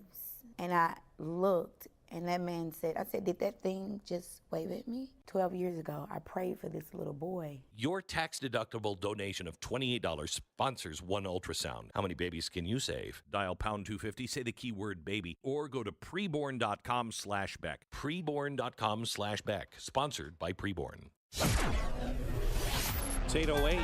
Let's get an update on the roads. Team Hochberg Traffic Center time. So many suburban accidents because of the snow this morning. Long Grove, Gilmer and Diamond Lake Road, Westmont, Gilmer, Westmont, an accident in the cleanup stages right along Ogden Avenue. Lyle, Ogden, and Lincoln reported an accident. Another accident in Westmont, Route 83 in Ogden Avenue. Lake Zurich, an accident, Rand Road and Route 22, and the list goes on. I-65 just getting obliterated with snow this morning, according to the Indiana State Patrol. You've got an accident, 8094, 2 left lanes blocked, westbound at Central. I-65, you've got lanes blocked northbound at 109th with an accident. 8094 has 3 right lanes blocked right at eastbound at Klein, with an accident and emergency equipment on that scene. Route 53 slowing up with the snow northbound Algonquin to Kirchhoff. Veterans is slow northbound 159th to 127th. And delays on the tri-state this morning northbound Roosevelt to the Ike. Chicago's Morning Answer with Dan and Amy continues next. Now your official Chicagoland weather forecast with Steve Williams. According to an inch of snow early this morning, otherwise clouds brisk, a very cold day today. Couple of breaks of sun, the high 17. Clear, bitter cold night tonight, low 5. Sunshine for tomorrow, the high at 22. I'm Steve Williams on AM 560. The Answer. Currently light snow and 15 at O'Hare, heavy snow, 16 at Midway. Snow at all reporting stations right now. In fact, 15 along Chicago's lakefront. Your next news update, 8:30. Chicago's Morning Answer continues next on AM 560. The Answer. Now, from the Signature Bank Studios, this is Chicago's Morning Answer with Dan Proft and Amy Jacobson on AM 560. The Answer.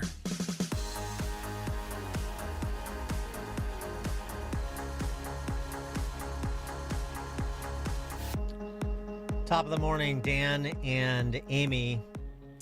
The ineptitude of the California political class. Will that spell change once the fires have been extinguished? It's one of the questions. Matt Hennessy, writing in the Wall Street Journal about California, about Los Angeles specifically, being an elaborate progressive trap, both in terms of the physical topography of L.A. as well as sort of the metaphysical culture there. No, it wasn't climate change. Fossil fuels and fracking doomed the Pacific Palisades. Carbon capitalism signed Malibu's death warrant. Time's up, Exxon. Face the music, Chevron. Wounded Mother Earth is coming to collect. That explanation doesn't add up. Santa Ana winds have whipped up wildfires in Southern California since before recorded time.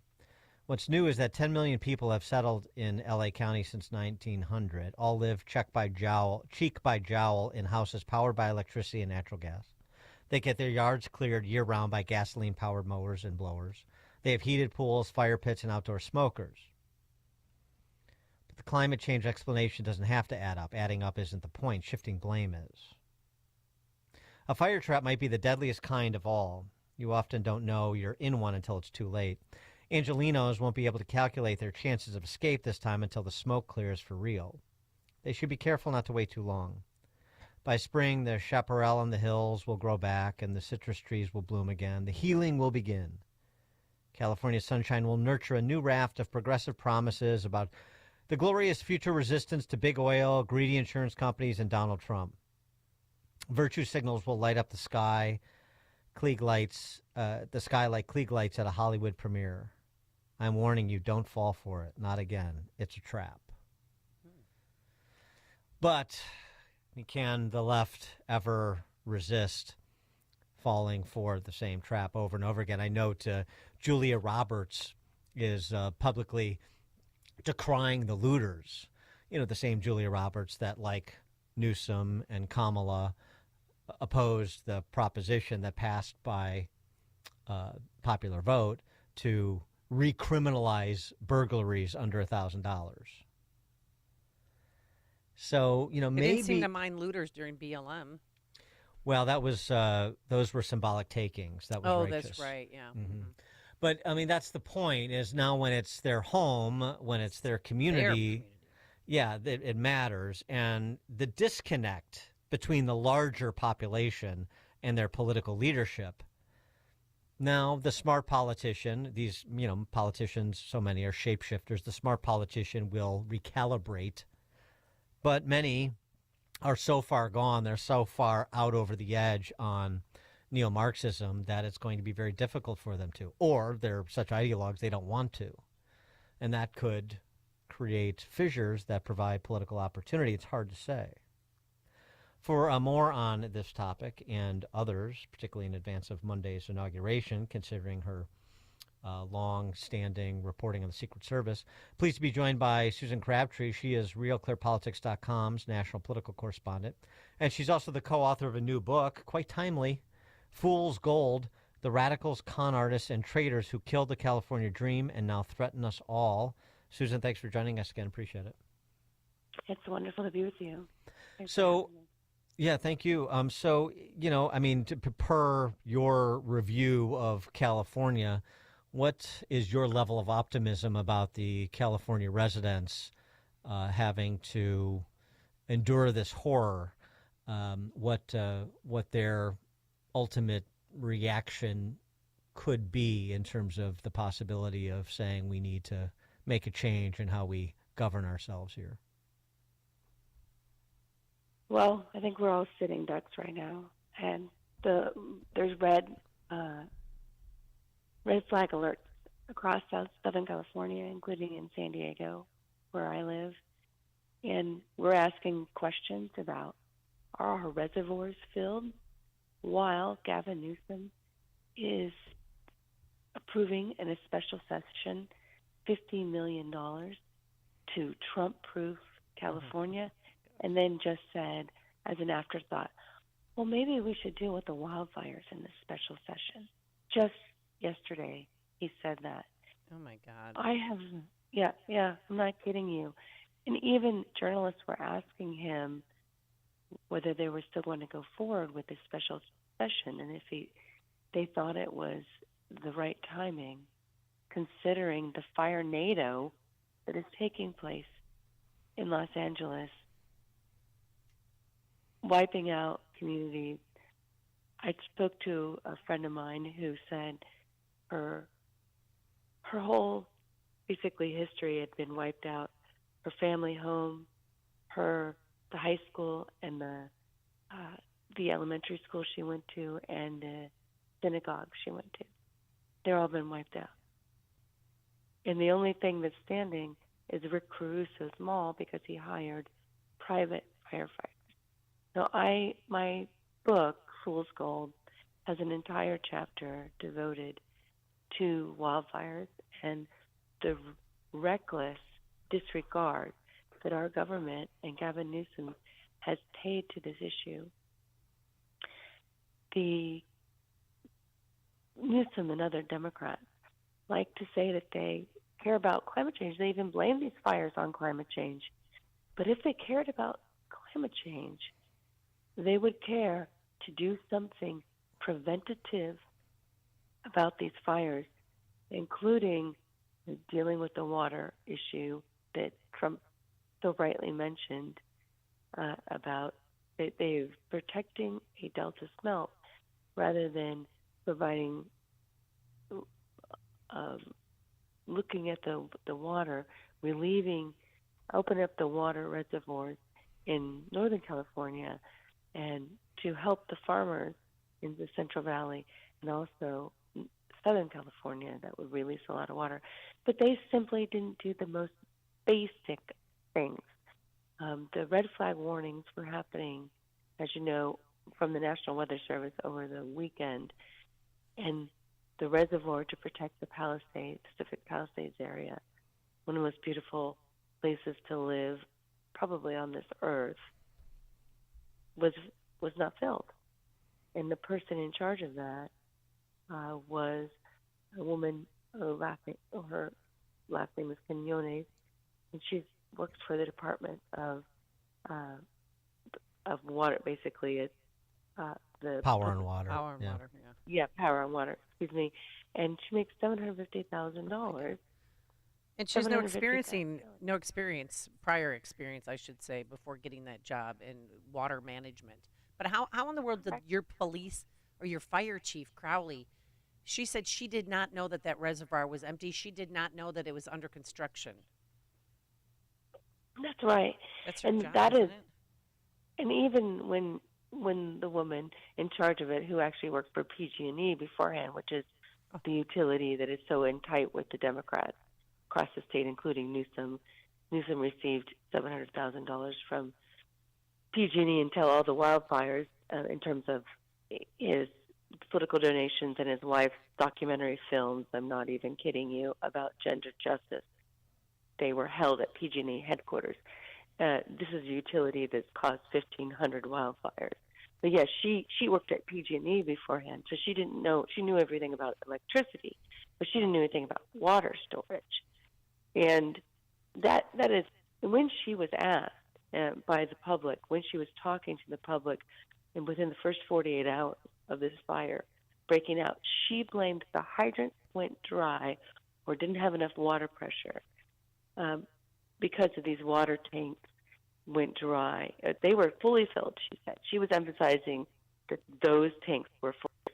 But what she failed to acknowledge, purposely, I think, is that the reservoir that was linked to those water tanks, the one that had 117 million gallons of water that was supposed to have 117 million gallons of water, was dry for 10 months.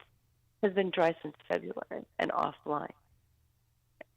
That is, to me, nearly criminal behavior, to keep that information from the public when directly asked about why the hydrants went dry. And she did not tell Crowley, and that's the fire chief. The fire chief, we are beside ourselves out here in California. It could happen to any one of us. So excuse my anger, and I'm just absolutely, what happened was incomprehensible. And people have lost everything. And the insurance situation, I can talk to you about that too. Well, right, and this just seems like the confluence of all of ineptitude and policies that just run completely afoul of reality. Just for example, as a lead-in, here was Biden talking as part of his, exit tour about his record on border security. Look, let's get something in mind about the border. When I became president, the numbers came way down, number one. Number two, we had a circumstance where I pushed very hard for a bipartisan agreement to put more people on the border, more Secret Service agents. And guess what? He's on the phone saying, don't do it, make me look bad. More Secret Service agents on the border, and borders numbers came down significantly when he became president. Of course, the latter is not true, and the former shows that he is does not have the capacity to stand trial or the capacity to be president of the United States, which everybody also knows. But this is a guy who's backed up 100% by Gavin Newsom to this day. To this day, when he made the visit to California, this is somebody who Gavin Newsom embraced those policies and continues, as you said in the special session, to focus on California taxpayer money for people in this country illegally. Meanwhile, Californians who've lost their homes are waiting for a $770 check from Biden. And so they watched this. They watched the looting and incentivized in part by people who in public office and to some extent the constituents who embrace this idea of decriminalizing burglary. I mean, so it's like the public safety and the crime piece, the public safety on the fire and water management piece, the general ineptitude. Adam Schiff, as you tweeted out, doesn't know the difference between a reservoir and a tank. I mean, it's just like over and over again from every angle on every issue, and you wonder if this doesn't penetrate, what will. Absolutely, California did experience a rightward shift during the November election because of the crime. Now we have the wildfires on top of the crime issue. If Californians don't wake up, then it's their own fault. I mean, the majority. But there were 6 million Californians who voted for Trump compared to 9.3 estimated voted for Kamala. You are negating the opinion of 6 million Californians when you pass this bill that authorizes $50 million to Trump-proof California. When on the crime issue, it's just seriously unbelievable. He is saying that that they're lying about his position on looting. He was one of the first people, Gavin Newsom, to endorse the George Gascon authored Proposition 47 that basically made felonies misdemeanors, looting felonies misdemeanors, as long as you don't collect $950 worth of stuff. Now the voters completely rejected that in November. And so Gavin Newsom and his supermajority of Democrats in the state legislature are standing on a very weak platform right now, passing this $50 million authorizing $50 million in taxpayer dollars to fight Donald Trump, and basically more lawfare against Donald Trump. That's ridiculous. It's completely misguided. And, there are celebrities that are starting to speak out. Justine Bateman. There are plenty of others. Mel Gibson obviously already was a Republican. But there are people that are starting to wake up in California, and they better do so quickly, because this issue of California's wildfires, I've been screaming about it from the mountaintop for years. I've spent a year and a half investigating all of California's problems, and I devoted an entire chapter to this issue.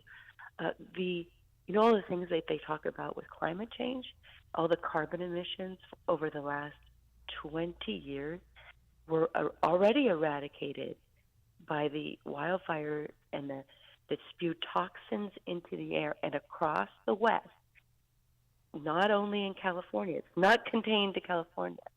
California is literally polluting the whole West with these wildfires, and they already eradicated all the carbon emissions that they say they've gained over the last 2 decades, according to a UCLA study. And Stanford University have done these studies. So they say they care about climate change, but they do nothing to prevent these wildfires. In fact, Gavin Newsom cut $100 million from the wildfire prevention budget in his budget because he's in a deficit, because he had a $100 million surplus, and then now he's in a $50 million deficit. So he's cutting wildfire prevention. I mean, this has got to be a reckoning in California. I truly hope it is. Before we let you go, just because you've done so much reporting over the years on the Secret Service, preparations for Trump's inauguration on January 20th and sort of the state of the Secret Service pending a leadership change when Trump is inaugurated. What's your review of where things stand going into Monday? I'm working on a story on today about this, and the Secret Service, Matt McCool, who heads the Washington field office, said that they have things under control, but they're facing the highest threat, basically an unprecedented threat, after the 2 assassination attempts. He said, they're going to have 250,000 ticketed guests there, and they're going to have 25,000 Secret Service and law enforcement, mainly law enforcement and military, helping out there's 7,000 National Guard that are being called. He said that he's very confident. I talked to Secret Service rank and file agents, and they say they are concerned, not so much because of the drone threat that Dan Bongino and others have been raising concerns about, considering the fleet of drones on the eastern seaboard recently, because they have drone mitigation systems in place in Washington, D.C. that are really sophisticated. But he's worried that the agents are exhausted from this frenetic campaign season, and there's no end in sight for them. There's more people to cover now that Trump has a big family, as you know, and so there's more people to cover coming in. But there's also DEI and training concerns. I'll deal with the training first. The training, they have a lot of Homeland Security investigative agents assisting them in this inauguration. They haven't been trained properly by the Secret Service. Sometimes they have actually washed out from their attempts to be Secret Service agents. They failed their polygraph test. There could be an insider threat, and some people are raising that concern, like what happened in New Orleans with that particular incident being a member of the armed forces who perpetrated that terrible issue. So also there's DEI concerns with a lot of the leadership in 2008. For instance, during Obama's inauguration, they put a lot of Secret Service agents surrounding the motorcade, a ceremonial contingent out there of junior agents who are not prepared. We're not prepared to really protect the president. They have the inner circle too, within surrounding the motorcade, the car, with President Obama, but they don't want to see the agents are worried that could happen again. They don't want to see DEI protecting any part of the inauguration, including the parade. DEI hires, or not DEI hires, but DEI placement of some ceremonial contingents of Secret Service just to make the agency look, diverse. Yeah. That's a legitimate concern. Take a break from diversity for a weekend or one day. Susan Crabtree, RealClearPolitics.com's national political correspondent. She's the co-author of the new book, Fool's Gold, The Radicals, Con Artists, and Traitors Who Killed the California Dream and Now Threaten Us All. Susan, thanks for joining us as always. Appreciate it. I really appreciate your interest. Thanks so much for having me. Thank you. We appreciate you. And she joined us on our turnkey.pro answer line. Hear about the big stories of the day, then talk about them right here on Chicago's Morning Answer on AM 560. The Answer. Come on with this, people. Move it! Did you really think you could make that company deliver yourself? Oh, I cannot handle any more traffic. You could be getting much more done at your place of business. I've wasted 45 minutes and now this place is gonna close. Time is money. Let Quick Delivery Service take on the traffic hassle for you.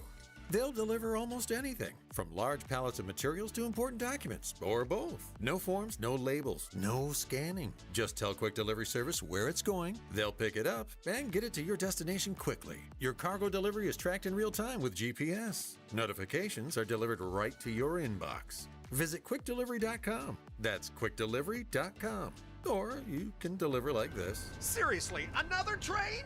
Or get your delivery there on time with QuickDelivery.com. Or call 847-534-2244. 847-534-2244. AM 560, The Answer. All right, coming up on Chicago's Morning Answer. We'll talk about some disagreements within the MAGA ranks. J.D. Vance's comments on forthcoming pardons for those prosecuted related to January 6th, as well as Bannon's rage at Musk's direction over immigrant visas. That's at 8:38. And we'll take your phone calls, 312-642-5600. But now let's head straight into that newsroom.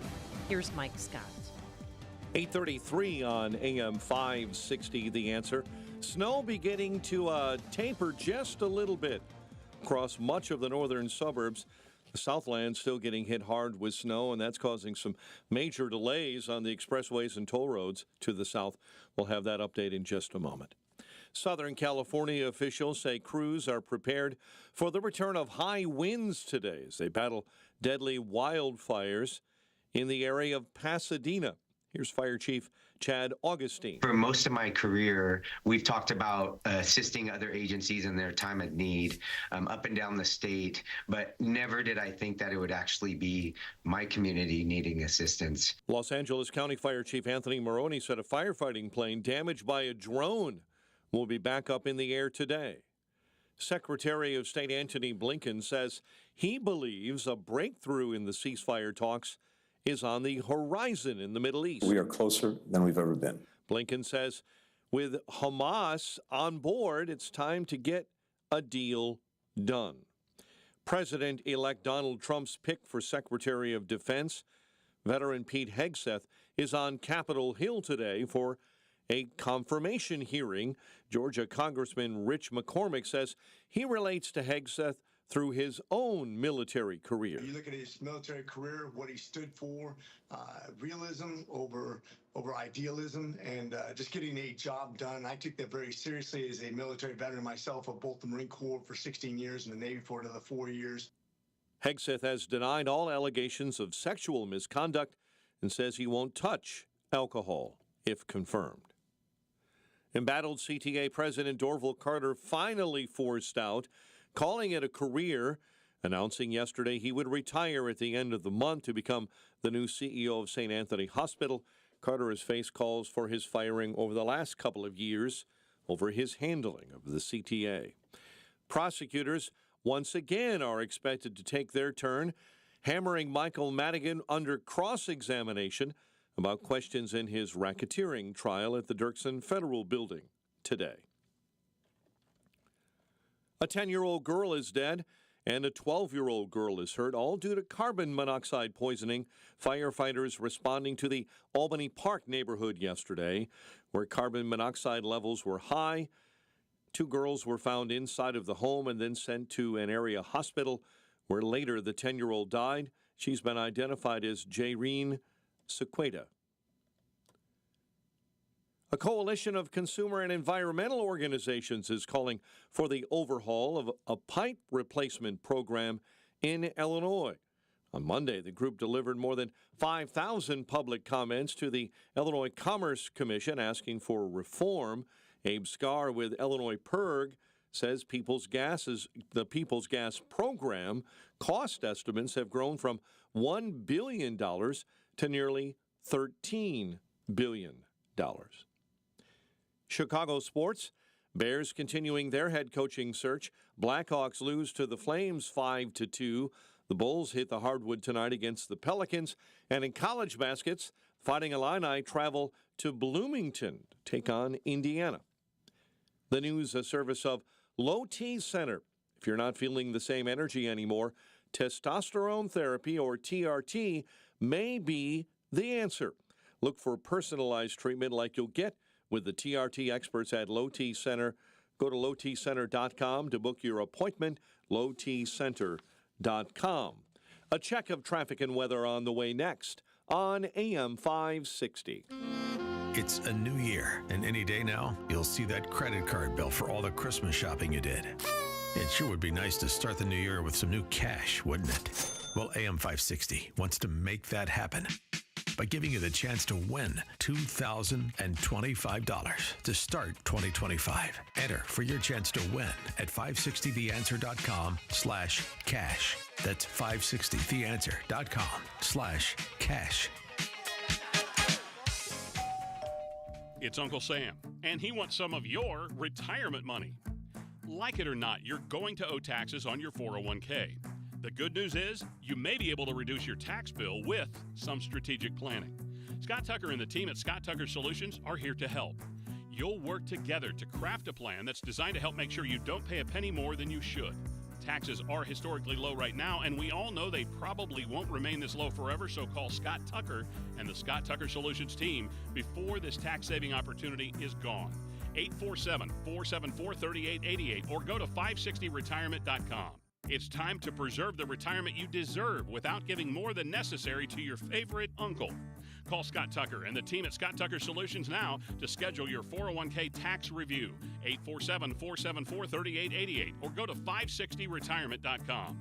Investment advisory services made available through AE Wealth Management, LLC, a registered investment advisor. Firm does not give tax advice.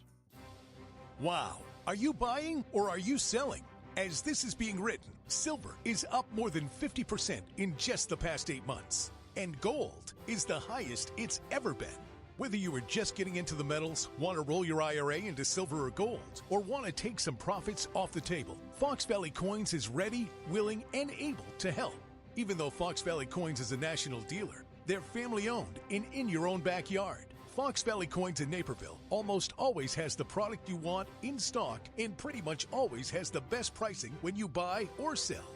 Buying or selling is easy. Bring your items in. We'll establish the price and pay you cash or check on the spot. Why wait to move your assets around? Did you know that Fox Valley Coins has sold over 3,000 one-ounce silver Donald Trump coins? We have several designs, but they're going fast. Fox Valley Coins on Route 59 in Naperville. Family-owned integrity since 1981. Balance of Nature supplements, changing the world one life at a time. I take it because it makes me feel good. I mean, so that's why I take it. My husband is over the moon about it, so I'm reordering. I feel better. He's been on it for 8 months, if not longer. He took it for a while, for like 3 or 4 months, and then he stopped taking it. And then once he stopped taking it, he's like, I need that back again. So we started doing it again. But I'm telling you what, it's amazing stuff. It truly, truly is. Happy New Year! Start the year right and get big savings on Balance of Nature supplements with our limited time New Year's deal.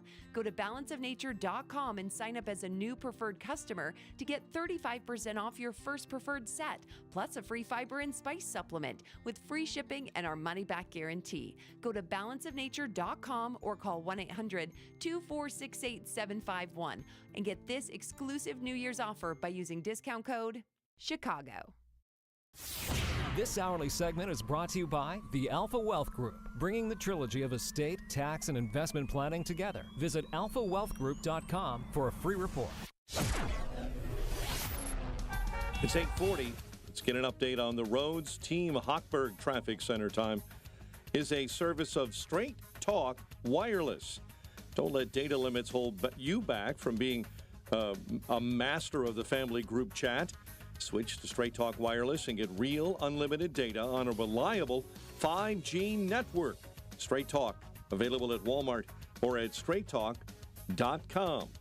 Watch out on the outbound Edens. Report of an accident between Glenview Road and Willow. Inbound Kennedy, tough sledding, 80 minutes O'Hare into the Burns Circle interchange. On the Ike on the inbound side, 90 minutes, 390 to the old post office.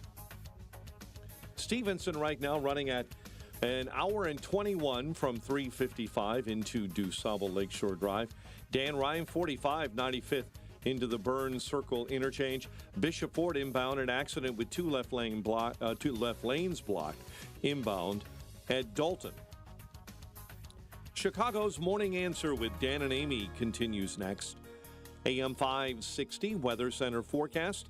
Snow tapering off this morning. Turning sunny later in the day and frigid, highs 17. Clear and bitterly cold, 5 above overnight. Snow tapering off, 15 at O'Hare. Your next news update is at 9. Chicago's Morning Answer continues next on AM 560, The Answer. Now, from the Signature Bank Studios. Only the biggest stories, only the biggest guests, and only the biggest opinions. This is AM 560, The Answer. Top of the morning, Dan and Amy, some skirmishes breaking out within MAGA world. Steve Bannon telling an Italian news outlet, I'm quoting, "I will have Elon Musk run out of here by inauguration date. He will not have a blue pass to the White House. He will not have full access to the White House. He will be like any other person." Still quoting, he is a truly evil guy, a very bad guy. I made it my personal thing to take this guy down. Before, because he put money in, I was prepared to tolerate it. I'm not prepared to tolerate it anymore. He says Elon Musk should go back to South Africa. And partly, I think substantially it's about the H-1B visa disagreement, but here's what Bannon says about that, quoting again, "The thing about the H-1B visas, it's about the entire immigration system is gamed by the tech overlords. They use it to their advantage. The people are furious. Peter Thiel, David Sachs, Elon Musk are all white South Africans. He should go back to South Africa. Why do we have South Africans, the most racist people on earth? White South Africans, we have them making any comments at all on what goes on in the United States." 312-642-5600, turnkey.pro, answer line and text line. What do you think about that? You want to throw in with Bannon and throw down on Musk as well, and while you're at it, Thiel and David Sachs as well? Seems a little over the top for me. Yeah, Bannon's also, now slamming Mark Zuckerberg, saying he can't be trusted after he's pivoted toward MAGA. Well, I agree with him on Mark Zuckerberg. But not on... Mark Zuckerberg's not an ally. Elon Musk and Thiel and Sachs, they threw in with Trump during the campaign. Yeah, and they went out and they changed, I think, they helped the trajectory of the campaign. Elon Musk donated money, and I love that, he was giving people who registered to vote, get a chance to win $1 million. He did that in swing states. It was brilliant. But Elon Musk, I feel like he's, how do I describe it? A little suffocating. So he goes to Mar-a-Lago, and I don't even know if he's left or if he's sleeping on the couch because, he doesn't have a home. He sleeps at friends' houses. That's what, we've reported on that before how because he's got all these kids and for child support reasons. So I don't know if he's just latching on. Does he think he's going to then sleep on the couch in the White House when Trump goes back to D.C.? Well, the point is Elon Musk is an evil guy and he needs to be excised from the administration. That's the question. Because that's what Bannon said. And somehow he's going to do it. By the way, Susie Wiles is the chief of staff, so she might have some say in this. And it doesn't sound like, from everything I know about her and what she has said, that she's going to indulge a lot of this overheated rhetoric, which is how I would describe Bannon's remarks.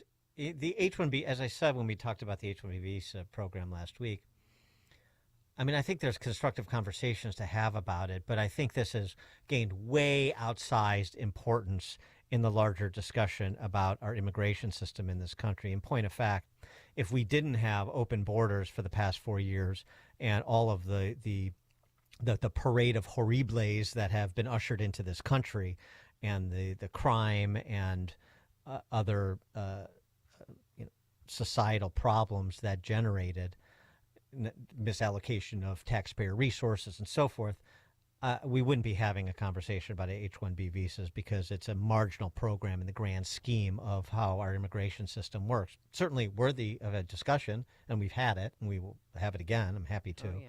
But to characterize Musk as evil on that basis, or on the basis of his view, Ramaswamy's view, the views of others that come from tech on legal immigration, is disproportional and I think not constructive.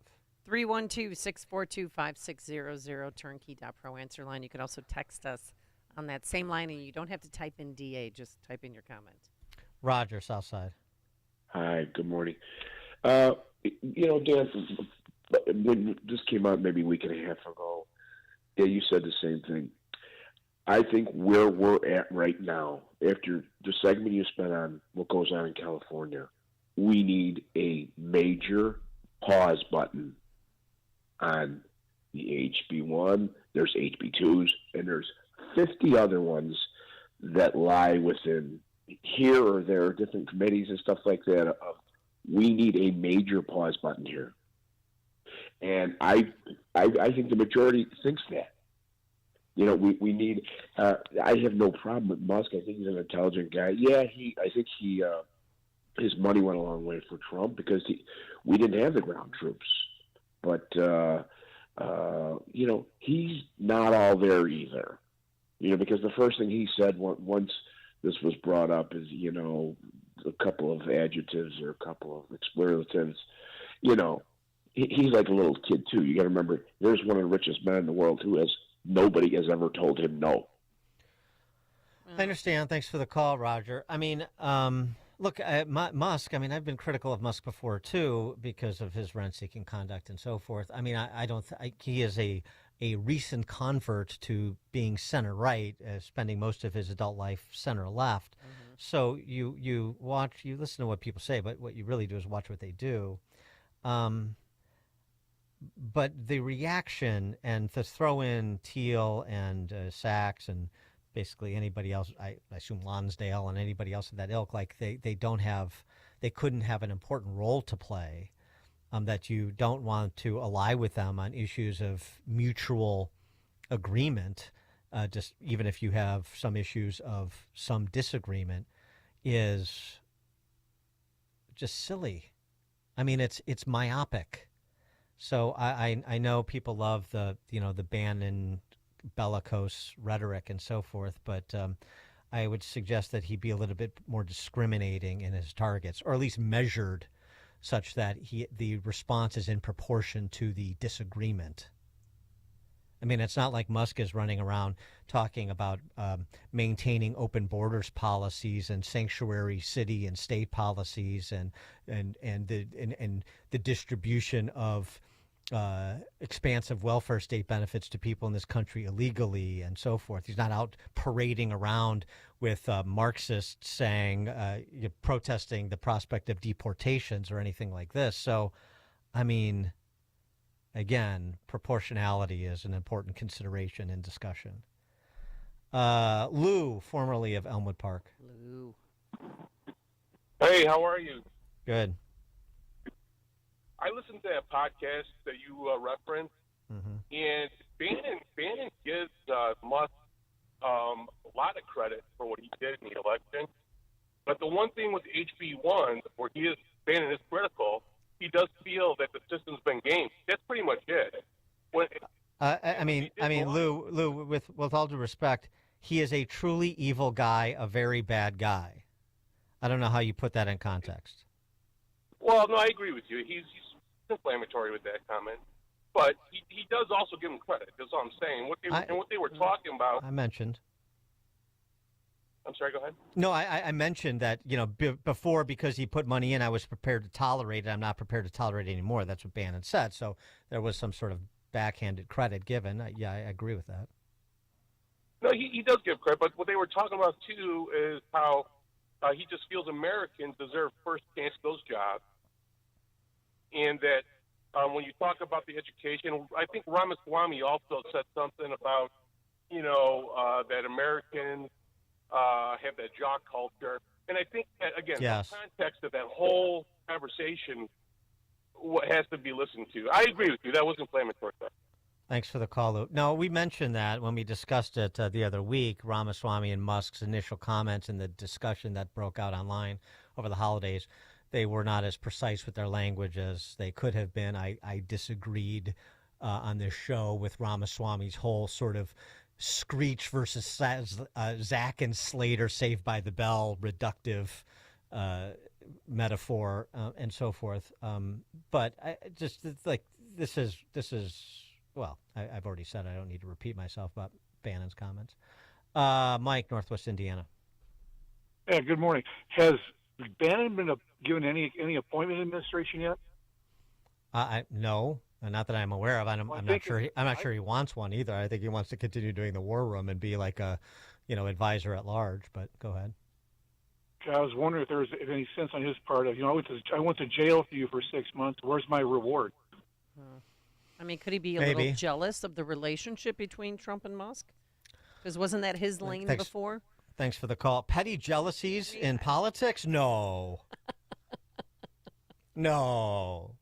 The hell I used to say? sit there at that table in that seat right there. Yeah. Why are you on my couch? You're sitting in my seat, Musk. Yeah, maybe.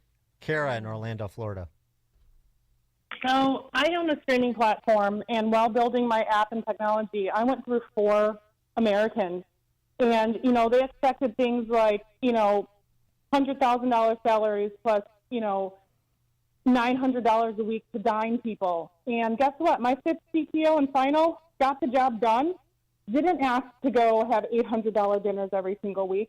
There's a mentality issue that we have with Americans. Not a lot of them in this field want to work hard. They want to be, I live in Silicon Valley, I have a Panerai watch, and, all of these glamorous types of things. It's a mentality issue. So we need these people. I would not have a functioning platform or app if it wasn't for this visa program, because the mentality that I experience with people in this world from the Americans is entitlement. It's not like, let's build a great product and roll our sleeves up and find solutions. I'm getting so emotional because this has created an opportunity for my family, and it wouldn't be possible without my CTO, who comes from India legally, and who is now an American citizen.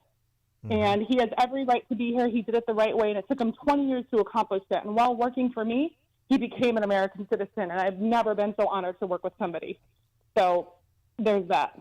Very good. Appreciate the story. Thanks for the call, Kara. Yeah, and one thing to factor in, too, I mean, without legal immigration, America is not growing population-wise. We're barely at replacement rate with legal immigration. And so, as the old saying goes, because it's true, if you're not growing, you're dying. We lament the mass exodus from Illinois shrinking. That's not good news. And America shrinking wouldn't be good news either. So now there's a lot that goes into that discussion. But again, legal immigration, people coming here, and I'm all for the discussion about waiving welfare benefits to expedite. I'm all for a discussion about potential reforms to specialized visa programs like H-1B or O-1 and so forth. The idea of corporate capture of some of these programs, as happens to government generally speaking. I'm all for those discussions. But this hard line, like no competition, no immigration, no discussion, is totally unproductive, totally unrealistic, and actually not in America's interests. Dan and Amy, Chicago's Morning Answer. To Chicago's Morning Answer with Dan Proft and Amy Jacobson on AM 560. The Answer. Ad paid for by Anthem Tax Services. Attention, if you or your business is behind in filing your tax returns, or if you owe over $10,000 in back taxes to the IRS, please listen carefully. The IRS does not joke around and will not stop their collection efforts. If you're tired of the IRS letters, levies, liens, or wage garnishments and would like to get a fresh start, we can help. Due to the financial hardships in the country, the IRS is making it easier than ever to settle tax problems for those who owe more than $10,000. We can help settle your delinquent tax problems, end all collections, and may even reduce your back taxes significantly. Even if you can't afford to pay your back taxes, you can still get the help you need. We've helped thousands of taxpayers just like you, but you must call 800-216-0307 today to stop your tax problem from getting worse. The information is free and the help is real. Call 800-216-0307. That's 800-216-0307. Again, 800-216-0307. If you're living with dry age-related macular degeneration or dry AMD, you may be at risk for developing geographic atrophy or GA.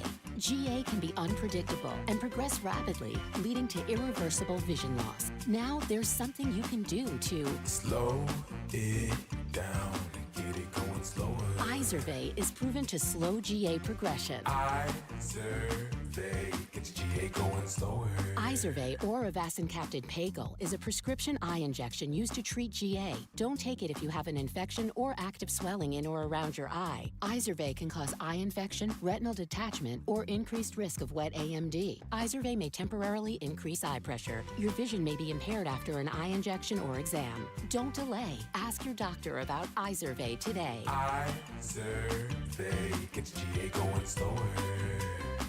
Visit Izervay.com. That's IZERVAY.com.